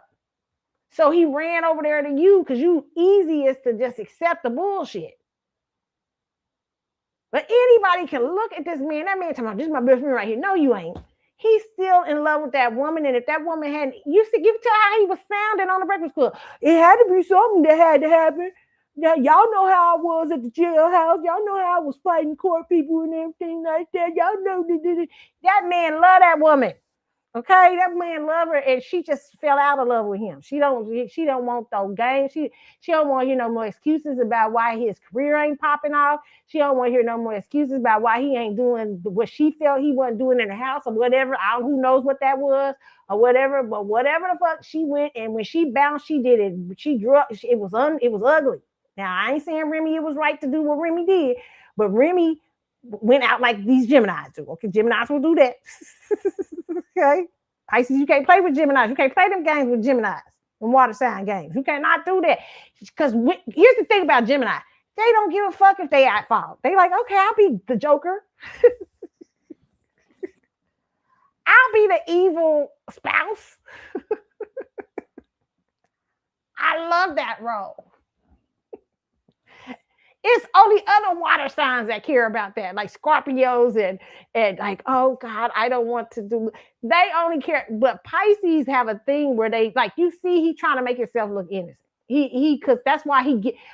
Let me let everybody who's involved with a Pisces right now let you know the secret. Even if he a Playboy Pisces, okay. Let me tell you the secret. You will never, never, never, ever, ever, ever. Ever out-sacrifice a Pisces. Where Scorpios, you won't outlove them, you ain't gonna out-sacrifice a Pisces. Pisces are the sacrificial sign. They bend every sign. They know how to do. They will give everything. They will give they out. You can't do it. That's what they do. That's how they set you up too. They set you up with sacrifice. The ones that haven't matured. The ones who haven't matured will set you up in a motherfucking sacrifice track where you obligated and shit. That's what Papoose was trying to do to Remy, and he found out. He got his ass handed to him because that's a Gemini.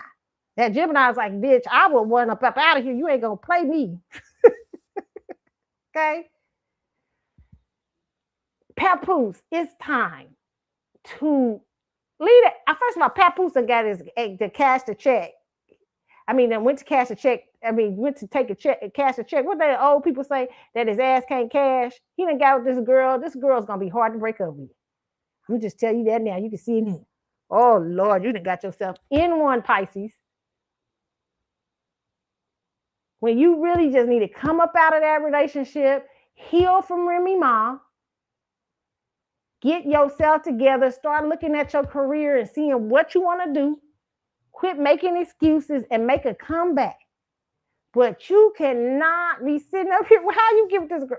This is sad. And that's why nobody's buying Papoose. At first, everybody was on Papoose's side, but the more Papoose talked and the more he let Clarissa come and talk, the more the facade is falling down. Because what people realize, even the red pill guys is realizing, you went and got another aggressor.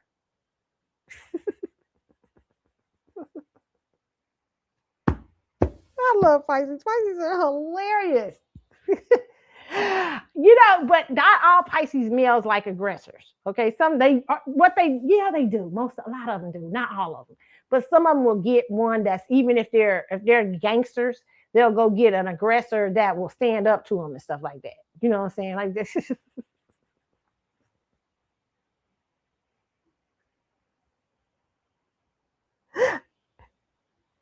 I got Pisces all around me. I know. Okay, that's how they roll. Okay. Pisces roll in such a weird way. Okay, even the women roll differently. Okay, the women create sacrificial traps too. Okay, they just do it in a different way. And the women are less they're not as attached as when the men in Pisces, when they're romanticized, they can become overly romanticized. The women Pisces can act sometimes like a detached men. Like look at Erykah Badu. Okay, Erykah Badu. Here's what I think. Here's what I'm gonna tell you the truth on Erykah Badu. I think she acted as a detached Pisces with everyone else, but I think her true love was Andre 3000. Everything else, but he didn't stay in the trap. And I don't know what Andre's 3000 sign is. I have to look at it. He couldn't stay. He didn't stay in it. And Erica, I think, had a hard time with that. So she went to start becoming detached and running around. But Pisces women often do those things. They can often do those things. They can become detached and start acting like a man and start dating a lot of people. Let me tell you. So yeah, they're very interesting. All right. So that's interesting that Papoose and Clarissa and all that is funny to me. Okay. Last story of the day. What was the last one I wanted to talk to you about? Did we get the last one? I think we did. Okay.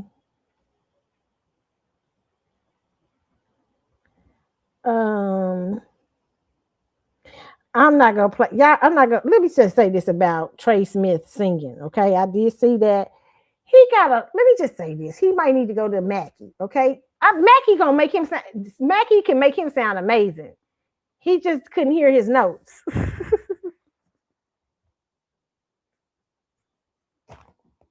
Sometimes people, you can't hear your notes when you sing it. Like when I was little and I used to sing, my grandma would be like, could you hear that note you just gave? That's flat. Where you at? Crack baby, you're like, what the hell? You know, so like, but this he was all over the place. His voice, he don't have no voice control. Okay, I'll play a little bit of it. Okay, this I don't know if he was serious or not, but a lot of y'all seem to think he was serious. He showed up this thing, and I mean, I hear a little something. And that would be enough until the end of time. Now rest your weary eye and relax your mind, 'cause I'm gonna love you, girl, until the end of time. You got me saying, oh. Somebody said the spirit is willing, but the flesh is weak. Cooking still, John. No. Okay, this is from the shade room. Let me just say this. No. You got me saying, oh, you got me saying, oh, if your love was all I had in this life. Okay, I don't know if he was serious, but here's what I would suggest. Okay, call Mackie, Steve Mack. That motherfucker is amazing. If he can make Jennifer Lopez like sound the way, listen, I'm telling y'all, he made and Nicole Schlesinger, what he did for her. I bet Trey come out sounding not like Maxwell, but like like a far away, distant, like from a distance, Maxwell. Like he can make him sound really good. Really, it's a matter because I can hear a little bit of something in there when he has his ends and stuff like that. He just really can't hear that he's all over the place. Okay, so when voice control is everything in singing, even for singers who can really sing. If you haven't sang in a long time, like me right now, I would go if I wanted to go back into singing. I would go and get vocal training because I don't know my voice, my vocals can not that my vocals would be because I know how to control my voice. It's just that I would go get training because I need to learn how to breathe and stuff again and control certain things and stuff like that I haven't done in years, especially if I was going to be a performer. Okay, so that takes a performance. Let me just say this about what y'all don't understand about being a singer and things like that. Performance takes, and shout out to all the singers out here who do it professionally.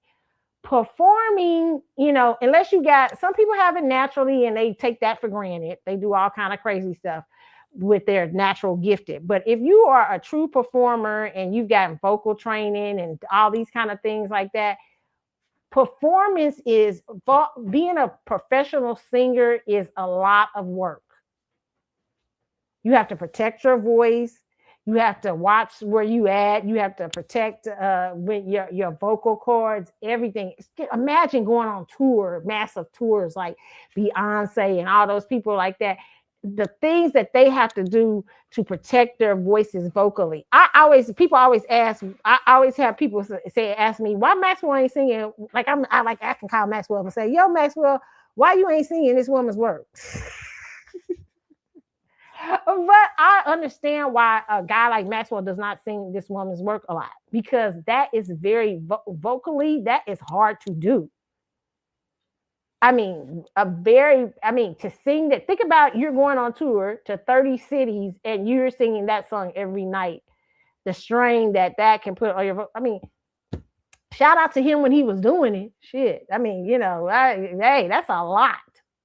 Okay, so vocally, listen, being a professional singer isn't just about coming on and being and just start singing. If you're going to do it professionally, even these non-singers, okay, even when they put all kind of tracks and stuff on their voice and stuff like this, to perform live, it takes a lot. That's why they got to either be great dancers or great movers to cover it up and stuff. But if you're a real singer, you do a lot to protect your vocals and to make sure your vocals are intact. And there are professional singers that have over the years, because of their lifestyles and stuff, who are naturally gifted, like somebody like Whitney,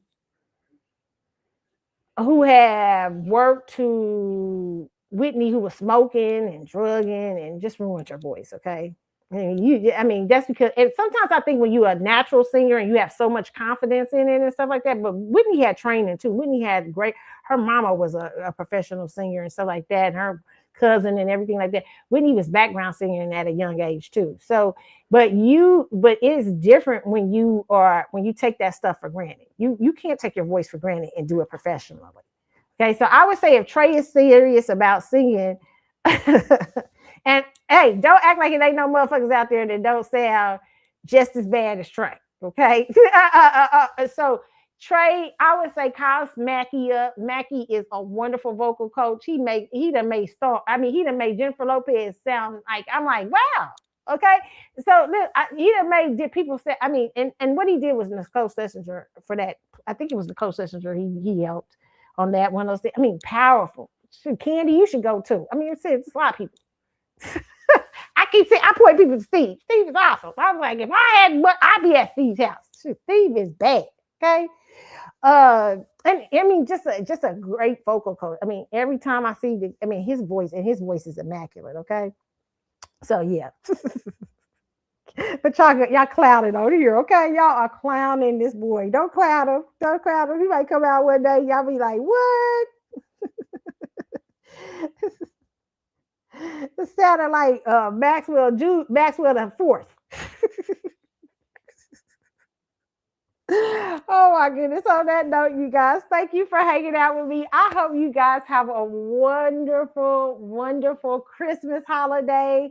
Enjoy. I will try to do one show before the new year. But meanwhile, you can hit me up on the Carlotta Chat with Facebook page. Okay. You can hit me up also you can write me there too. Okay. Then you can also hit me up on Instagram at Carly's with an S _Galaxy. Okay. And TikTok is Keisha Carlotta. And for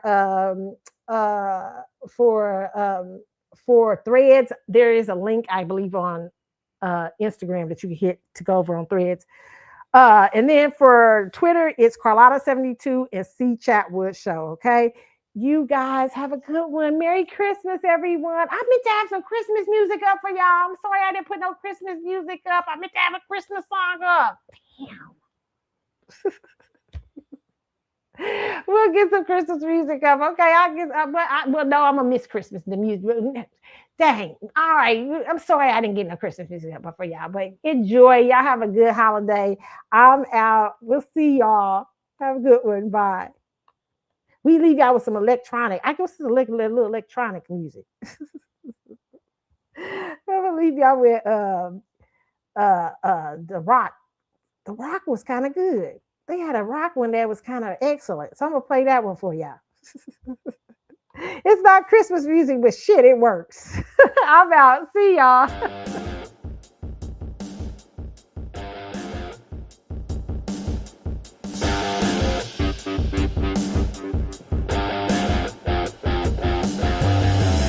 Bye.